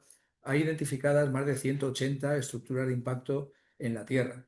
Estoy hablando de estructuras desde pocas decenas de metros, pequeños cráteres, hasta cráteres de más de 300 kilómetros de diámetro. Son cráteres enormes como Sudbury o como Bredeford o, bueno, recientemente en el programa Hombros de Gigantes, esta semana hemos hablado de un cráter que se ha descubierto recientemente, que es el más antiguo de la Tierra. No se habían descubierto cráteres más antiguos de los 2.300 millones de años, porque es muy difícil, las estructuras desaparecen. O sea, nuestro planeta es un planeta que está vivo desde el punto de vista geodinámico, y por eso es muy difícil encontrar afloramientos que conserven y estructuras que conserven las propiedades originales. Por eso muchas veces tenemos que acudir a estudiar los meteoritos o la Luna, ¿no? Ese registro de impactos que hay en la Luna, que está perfectamente catalogado, muy antiguo, en las zonas más antiguas de nuestro satélite, pues tiene que tener un reflejo también en la Tierra, pero ya no está. Ya no está, pues porque la tectónica de placas y toda la actividad geodinámica externa e interna lo ha borrado. A veces sí aparecen huellas como los shatter cones o las PDF, las estructuras de deformación planar, indicadores de impacto, o la coesita o la estisovita, minerales polimorfos de alta presión, que nos indican que ahí pues, ha tenido que haber algo de alta presión. Nosotros en la Tierra, como tú bien sabes, pues llevamos muy poco tiempo como seres humanos, y afortunadamente no hemos sido testigos de estos grandes impactos, aunque sí hemos sido testigos de entrada de grandes objetos, como el de Chelyabinsk, por ejemplo, que explotó en la atmósfera y produjo pues, más de 1.000 heridos, ¿no? Por la deflagración, ¿no? Entonces, ha habido objetos que han entrado y que, bueno, el Chelyabinsk dejó un meteorito que recuperaron en el fondo de un lago, en la zona, de media tonelada. Y se asume por la explosión que pudo tener alrededor de 40 metros, ¿no? Entonces, bueno, tal vez ahora veamos ese impacto con la Luna. Al principio se hablaba de que podría ser un impacto contra la Tierra, pero parece que la trayectoria ha cambiado, la órbita ha cambiado, y sí podría impactar contra la Luna, ¿no? Bueno, yo no lo descarto, no es descartable, pero bueno, tampoco pasaría nada, por eso es un objeto pequeñito, ¿no? Sí. Si ya un eclipse va a generar, ya Moriremos todos. Un 12 de junio, un 12 de junio. De repente ya reservado hoteles y todo para el agosto del año que viene para un eclipse. Bueno, yo voy a decir una cosa, en relación con los impactos, que también surgió gracias a este Colegio Oficial de Geólogos y una persona muy relacionada con la geoética, que se llama José Luis González Benjamín, que ha estado en este colegio, ¿no? Cuando yo estuve dando una de las charlas aquí sobre los riesgos de impacto hace un montón de años, yo no sé, hace por lo menos 15 años, que di una de las charlas aquí en el colegio, estaba al fondo de la sala, al fondo estaba José Luis. Yo no le conocía, José Luis González, ¿no? Entonces José Luis González estaba trabajando en lo que antes se llamaba la Comisión de Seguimiento de Situaciones de Crisis de Presidencia de Gobierno, en el búnker que hay en Moncloa, ¿no? Yo había oído hablar del búnker, pero vamos, no había estado nunca en el búnker ni cosas así. Entonces José Luis, que ahora es un gran amigo y con el que tengo mucho contacto, la verdad es que he ido al búnker bastantes veces ya me han dicho que estoy fichado por todos los lados, me quitaron la tarjeta del móvil, te quitan todo cuando entras allí, ya te dicen que estás fichado para toda la vida, estés donde estés. Una de las cosas que me dijo es que ellos tenían escenarios de crisis, eh, porque depende directamente de presidencia de gobierno, que tenían escenarios de crisis pues, de volcanes, de terremotos, de terrorismo, bioterrorismo, incluso de separatismo, creo que tenían en ese momento también todo tipo de escenarios de situaciones de crisis, pero no tenían ningún escenario de crisis sobre los impactos que pudieran ocurrir en España, tanto en la península como en las zonas de Canarias o en las zonas que competen a nuestro país, ¿no? Entonces me propusieron hacer un informe que yo lo hice en colaboración con un colega del Centro de Astrobiología, donde estaba antes, con Alain Lepinet, el doctor Alain Lepinet, Hicimos pues 22 escenarios de impacto con un programa ruso que desarrolló, recuerdo, Boris Ivanov y Natalia Artemieva, que yo los pude conocer en una de estas reuniones del programa IMPACT de la European Science Foundation, donde estuve de representante de España. Y ellos nos facilitaron el programa para hacer estos escenarios de impacto. Es un programa computerizado donde tú puedes poner la inclinación del impactor con la que llega, si es de hielo, si es de metal o si es de roca. Si impacta contra roca sólida, contra roca blanda o en el agua. Entonces, con todo esto, y luego el tamaño, poder jugar con el tamaño, hicimos 22 escenarios de impacto y presentamos un informe que nos costó como 6 meses hacerlo y lo tuve que presentar allí en una mesa enorme llena de grandes personalidades, de militares, de personas muy importantes ahí en el búnker. Vino también el director del Centro de Astrobiología sobre los riesgos astrogeológicos de impacto. Entonces, bueno, que sepáis que el informe de los riesgos de impacto que hay en Moncloa ahora mismo, que yo sepa, sigue siendo el mismo, ¿no? Y sigue siendo el que se hizo gracias a esta conferencia que se impartió en el Colegio de Geólogos. Bueno, tengo que decir que en el Museo de Ciencias Naturales de Viena hay al lado de un dinosaurio, hay una pantalla donde tú puedes colocar dónde va a caer el meteorito, un meteorito idéntico en tamaño al de Golfo de México. Y entonces lo que te da... Sí, es que es un nombre... aunque ahora es Golfo de América, pero cayó en el Golfo de lo que sea. Y entonces lo que te da el resultado de que tú lo pongas donde te parece que tiene que caer y utilizan la modelización de ese meteorito en concreto, lo que te da es el número de muertes. Es mucho más práctico. Yo eso lo veo desde que si tienes interés en saber cuándo vamos a morir, por lo menos en ese juego te dice en el entorno de Europa el número de muertes. Sí. Podrías pensar que como yo no he estado aquí durante la presentación, no tengo ni idea de lo que has hablado, pero no es así, porque una de las cosas que he hecho ha sido orientar todos mis microgranos de magnetita a esta zona y enfocarla de tal manera que pudiera oír la presentación. Y por eso me he enterado de que todo el argumento va sobre eso. Yo de esto solamente quería decir que aunque esto es ciencia ficción y bueno, nadie sabe para qué sirve la magnetita que tenemos en el cerebro, no tengo tan claro que para los animales, que se dice que tienen orientación en el campo magnético, sea así. Y yo solo tengo un caso. Muchos animales es verdad que las migraciones las hacen orientadas de alguna manera, aunque no se sabe bien cómo. Nosotros teníamos un perro en Galicia y entonces ese perro se quedó en Galicia. Normalmente venía con nosotros a Madrid, pero lo dejamos en Galicia en la aldea. Pero ese perro, cada vez que nosotros salíamos de Madrid para volver a Galicia en verano, ese perro sabía que volvíamos y se iba a la casa de la... O sea, tú ya me dirás, magnetismo no, pero de alguna manera los animales tienen una cosa que nosotros a lo mejor también tenemos, pero no hemos desarrollado por evolución. O ha quedado atrofiada, a lo mejor la teníamos, ¿no? Entonces, me gusta el concepto de evolución, que en cabo siempre se dice que el Homo sapiens no evoluciona nada. Lleva 300.000 años. Sobre todo algunos, ¿no? Bueno, algunos van para atrás.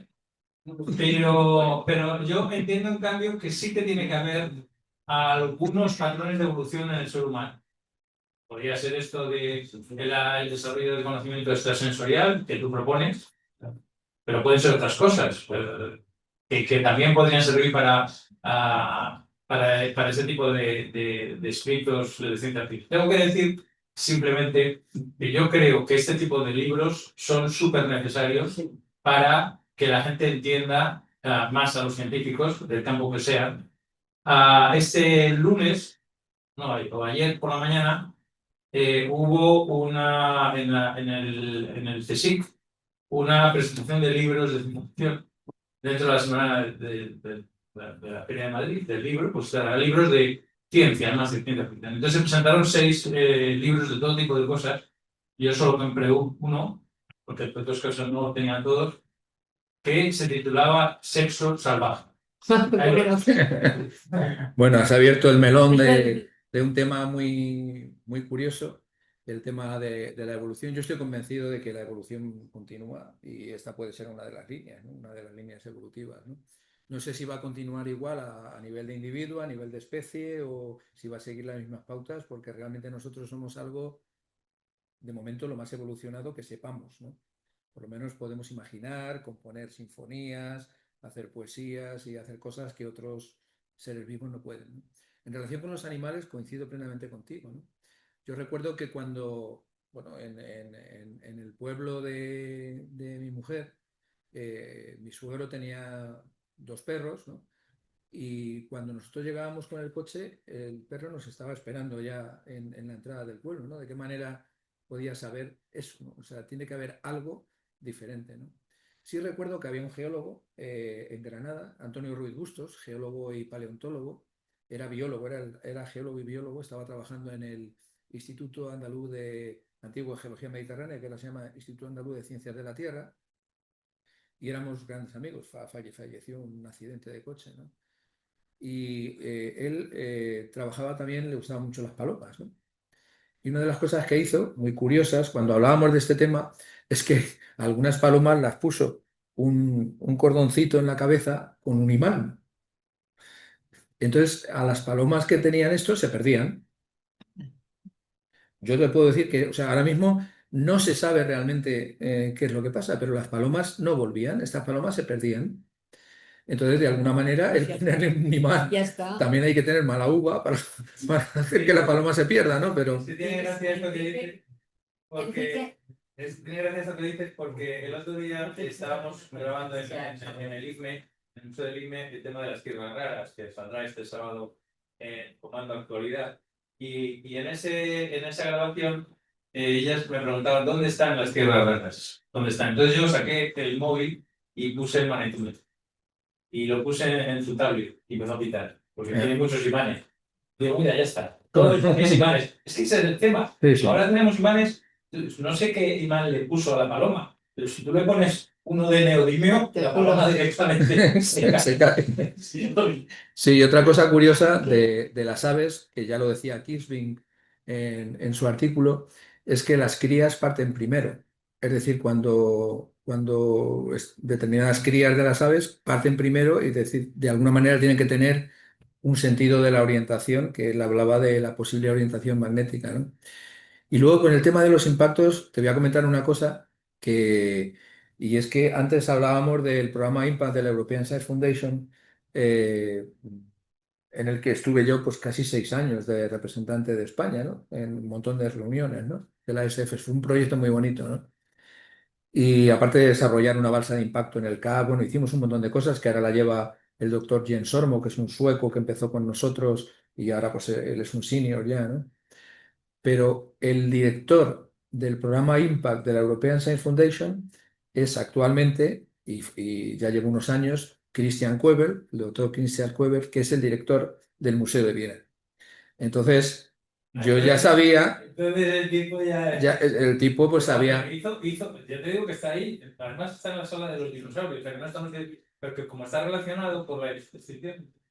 Sí, sí. Que Enrique Pampiga quiere hacer una pregunta. Enrique, puedes hablar.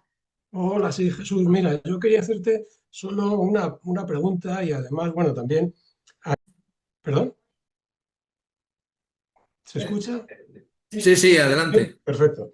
Sí, vamos a ver. Sí, era simplemente una pregunta porque el libro deja muchas preguntas abiertas en cuanto a lo que trata, que es el salto evolutivo. Entonces el lector, llegas al final y me surgían muchas dudas, ¿no? No sé si vas a querer responder alguna de estas o lo dejas mejor para ese cuarto libro, que yo te animo a que lo hagas, porque tras el salto, ¿es vida lo que encontramos al otro lado o es una copia espiritual o digital? Fue de lo primero que me pregunté. O sea, ese salto que se da al final nos convierte en una especie de IA, por decir, no sé, me lo pregunté, pero hay más. O sea, ¿qué es lo que dejo Hay atrás más. si doy el salto?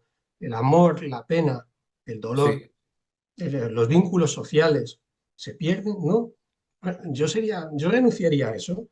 No, en Además, la obra, muy llegas y buena dices, pregunta. sí, pero me hacía más. O sea, dice, ¿y eso a qué lleva? ¿Y si algunos humanos no quieren dar el salto?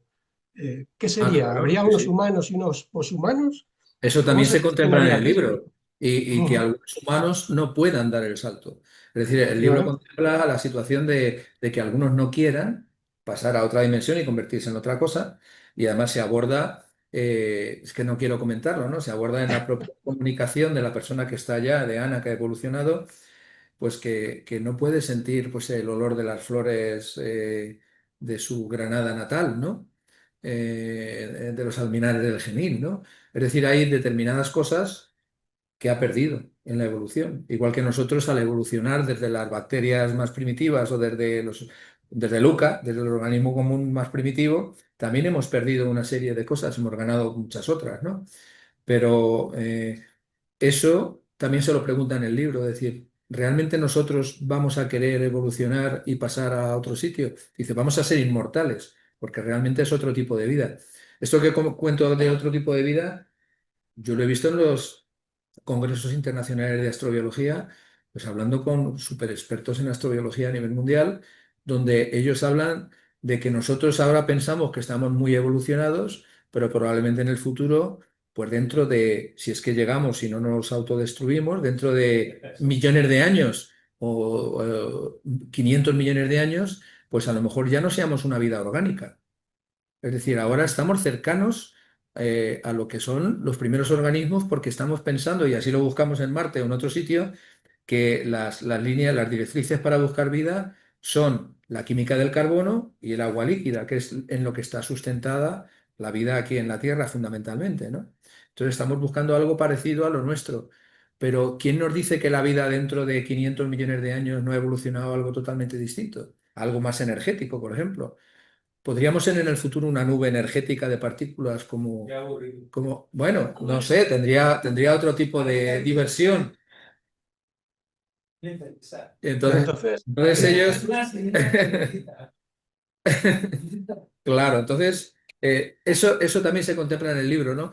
Incluso el libro, la obra, pues contempla la importancia de las sensaciones y los sentimientos, que esto ya se contemplaba en otras obras de ficción, como por ejemplo en Interestelar, donde decían que, que si realmente, pues, por ejemplo, el amor o que tenía que tener algún tipo de utilidad a escala evolutiva, ¿no? A nivel evolutivo, ¿para qué sirve, ¿no?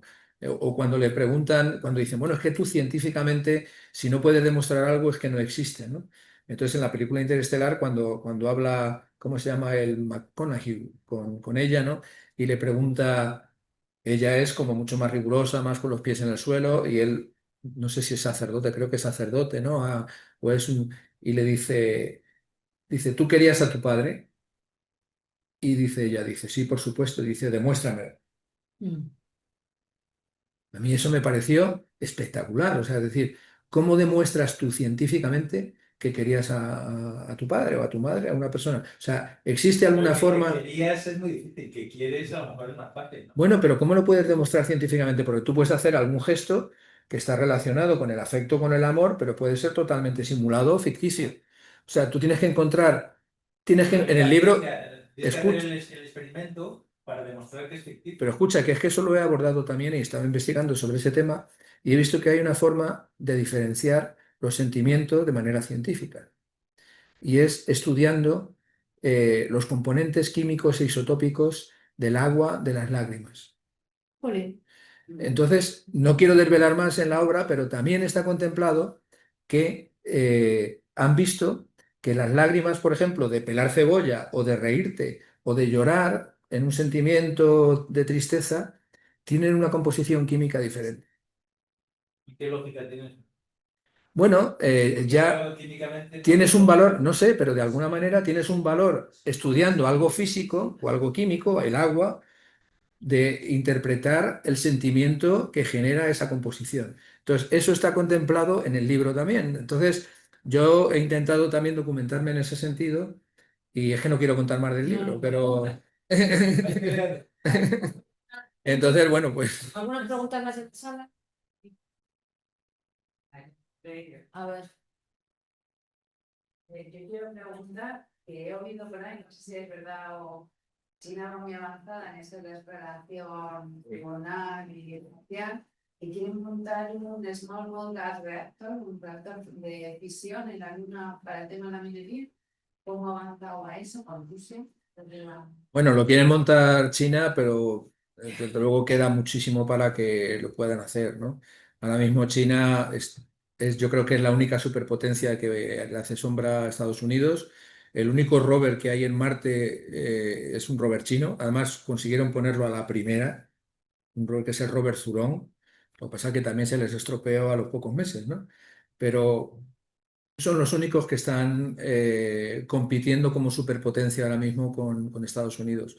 Llevan una velocidad tremenda, o sea, yo no descartaría que llegaran a Marte antes los chinos que Estados Unidos, a pesar de la incorporación de las empresas privadas, pues como Blue Origin o Virgin Galactic o ¿Qué SpaceX. leyes regulan eso? Pues ahora mismo hay unas leyes que están sustentadas en lo que se llama el Tratado del Espacio Ultraterrestre. Hay una comisión en Naciones Unidas que lleva estos temas. Nosotros hemos participado también en mesas redondas con expertos en derecho espacial, con Elisa Ferreiro, que es la presidenta de la Comisión de Derecho Aeroespacial. Entonces, bueno, a mí me ha invitado también desde el punto de vista geoético, porque hay aspectos de ética y de regulación que en algunos casos coinciden, ¿no? Hay cosas que son legales y no son éticas. Lo eran la esclavitud, por ejemplo, pues Matar gente, no, matar gente no. Y entonces esa regulación, ahora por ejemplo en el programa Artemisa, el regreso a la Luna, lo que pretende es que tengamos una regulación común parecida a la que hubo en el programa Apolo. Entonces ya son 54 países, creo recordar, entre ellos España. Nosotros nos hemos incorporado al programa Artemisa. Son 54 países que tienen los acuerdos Artemis, que deciden, bueno, aquí está Eulogio, que también habrá leído sobre este tema de la Luna y sabrá este tiene tema. un libro. Sí, ya lo sé que tiene un libro. Pues el programa Artemisa también es como una especie de declaración de intenciones de tener una legislación común para seguir unos protocolos de actuación, de buenas prácticas y de funcionamiento a todos los niveles, a nivel industrial, a nivel geológico, etcétera, etcétera. Pero hay países, por ejemplo, China o Rusia, que no han firmado los acuerdos Artemisa. Entonces, ahora mismo somos 54 países, se va a incorporar, nosotros hemos propuesto que se incorpore ahora Paraguay, si todo va bien, será el país 55 que se incorpore. Y tenemos una reunión probablemente este año, si todo va bien, con el presidente de la República del Paraguay. Y bueno, pues Y una pregunta, el otro día vi una imagen en la que ponía todos los satélites que hay ahora mismo orbitando, y entonces era a satélites orbitando la Tierra por años. Y entonces ahora mismo era como una nube. ¿Qué regula eso y cómo puedes hacer que tu satélite no choque con? Bueno, pues teóricamente está regulado, pero la verdad es que es bastante caótico. O sea, teóricamente hay una regulación, pero igual que hay leyes aquí y se las saltan cada dos por tres, aquí en España y en todos los sitios, pues existe una regulación, pero también se la saltan, ¿no? Entonces, ahora mismo hay una constelación de satélites de distintos tamaños, todos van a caer, todos. La estación espacial va a caer, o sea, la Estación Espacial Internacional va a caer y ya se está hablando de sustituirla por otra, e incluso hacer una estación espacial internacional en la Luna, lo que llaman Lunar Gateway. Va a ser una estación orbital alrededor de la Luna que va a servir para que los astronautas puedan bajar y subir a Tierra sin necesidad de tener que esperar 3 días para venir a la Tierra y volver, ¿no? Eh, la regulación existe, pero ya te digo que nosotros hemos enviado, bueno, el último satélite español que hemos enviado, lo hemos enviado precisamente gracias a un cohete de SpaceX. Si no hubiera sido por el Falcon 9 de SpaceX, lo hemos enviado hace unos meses. Que ha salido maravillosamente pues, el ministerio, pero realmente si no fuera gracias al desarrollo tecnológico de Elon Musk, con todas sus cosas buenas y cosas malas, pues no hubiéramos podido enviar ese satélite. Nosotros hemos enviado un pico satélite, que lo he comentado en la charla, con basalto de Lanzarote, con los ingenieros de caminos, está ahora mismo orbitando alrededor de la Tierra, uno que hemos enviado con una microcámara. Lo hemos enviado también en un cohete de SpaceX y se están enviando, como tú dices muy bien, continuamente, que están siendo un problema también incluso para la observación astronómica, ¿no?, del espacio. Está bien, están haciendo, y ahora mismo pues lo que quieren es que haya una regulación mucho más severa para que no pueda haber un eclipse total de la órbita terrestre, ¿no? Pero todo esto se está abriendo ahora, porque es que se está abriendo todo al espacio. Se está abriendo la psicología espacial para las misiones tripuladas, la agricultura espacial, la arquitectura espacial.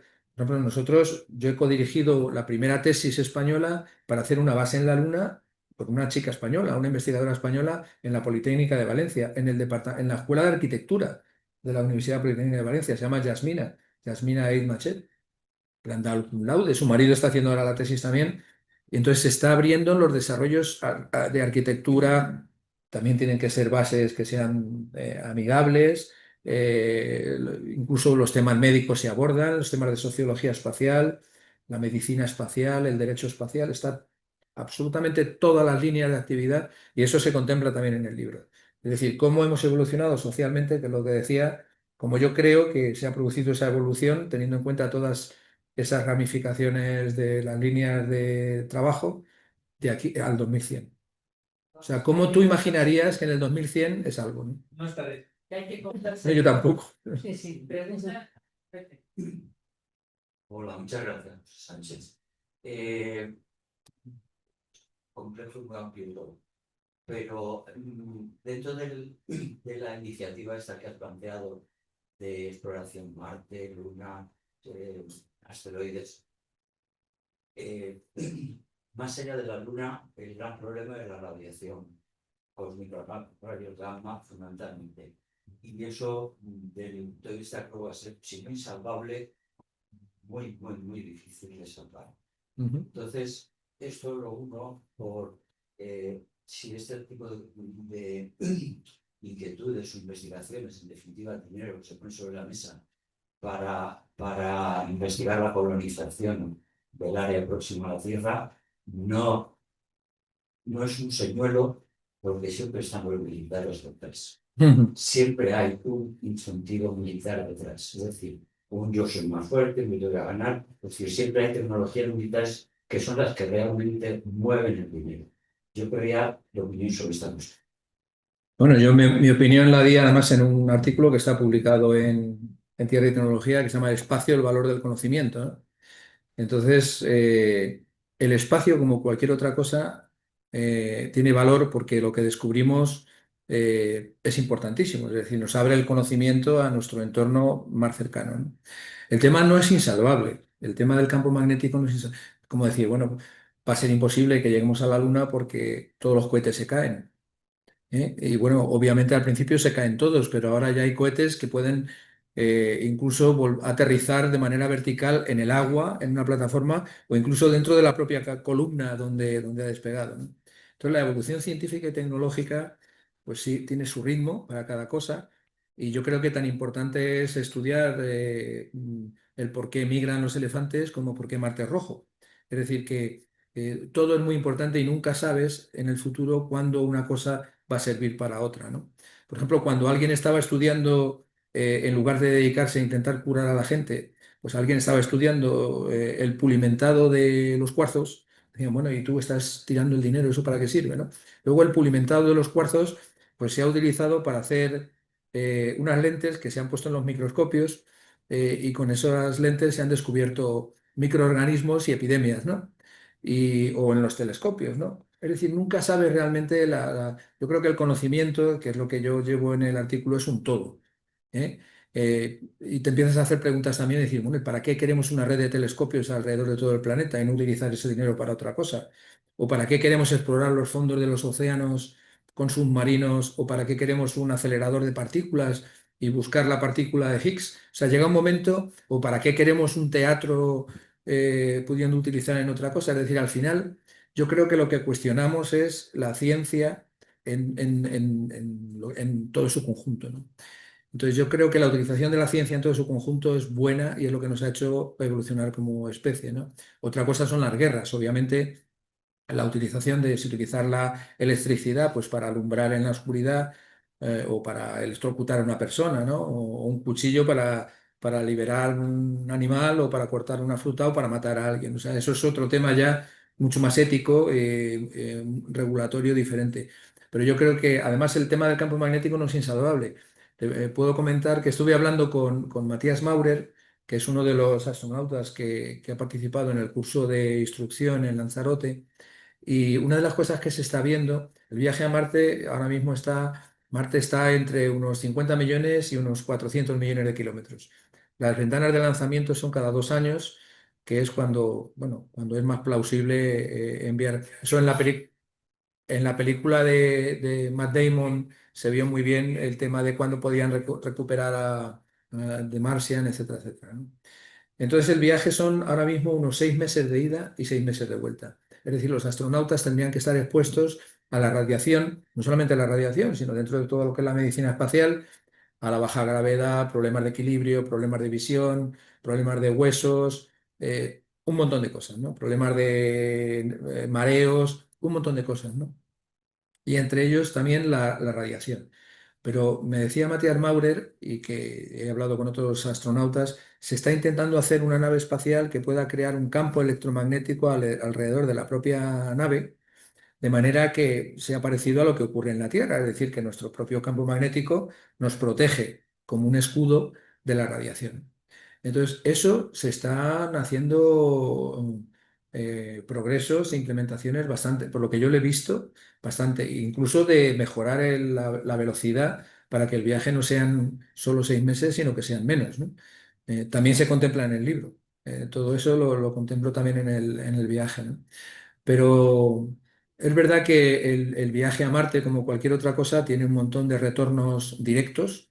Cuando yo digo que un viaje a Marte cuesta como 2 superproducciones de Hollywood, o como 2 Messi y un Ronaldo, por ejemplo, ¿eh?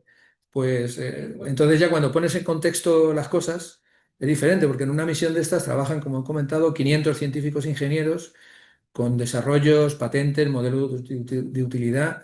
Si hay una página web que puedes entrar, si es que todavía no la ha cerrado quien yo sé, que se llama NASA Spin-off.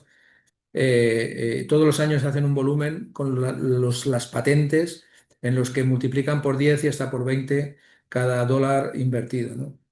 Pero aparte de la parte de crematística, que no es la que a mí me interesa, yo creo que a los científicos nos interesa la parte del conocimiento, ¿no? Pues trabajamos 500 científicos e ingenieros de todo el mundo, de todas las edades, como he comentado, de distintas especialidades, con formación de personal investigador, con retornos indirectos, luego en miniaturización, en medicina, por ejemplo, la supervisión, la monitorización de los riesgos naturales desde el espacio, de los recursos naturales, la búsqueda de los recursos naturales, los GPS, las comunicaciones, el poder ver un partido de fútbol en directo que se está celebrando a 3.000 kilómetros. Es decir, hay montones de retornos directos e indirectos del desarrollo espacial, como cualquier otro desarrollo científico y tecnológico, que merecen la pena.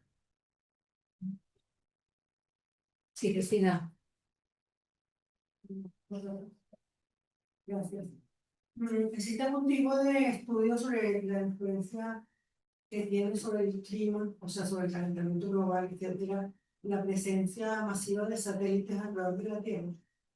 Pues sí, parece que sí está teniendo una influencia muy importante. Lo que pasa es que no tenemos un registro temporal para saber si es en un sentido o en otro. Es decir, no sabemos si toda esa constelación de satélites lo que hace es impedir que entre la luz del Sol, o lo que hace también en algunos casos, como ocurre cuando se forman cristales de hielo en la tropopausa, lo que hace es reflejar la luz del Sol y generar, no se sabe si generan realmente un calentamiento o un enfriamiento. Yo creo que vamos a necesitar tener pues, un periodo temporal mucho más largo para saber de qué manera, pero que influyen, vamos, seguro. Se está estudiando, sí, se está estudiando. Sí, los climatólogos tienen esto como componente de estudio, sí. No sé si queda alguna otra pregunta. ¿Aún hay nada? No. Bueno, pues es que son las 9, quizás. Bueno. Yo sí tengo preguntas, pero te las daré, ¿no? Y bueno, y muchas gracias. Sí, muchísimas gracias, Jesús, por habernos instruido, y tenemos todos muchas ganas de leer tus libros y sobre todo por ilusionarnos en el futuro. Y sobre todo por hacernos preguntar cosas, que creo que es eso lo que tiene la ciencia ficción, ¿no? Es abrir la imaginación, ya que trabajáis en temas tan... Para exóticos. A todos exóticos, que todos los científicos les dé por pensar cosas distintas, ¿no? Pensar siempre está bien, Sí, creo sí. yo. Díselo a uno que conozco. Sí. Muchas gracias. Bueno, pues nada, gracias. Gracias.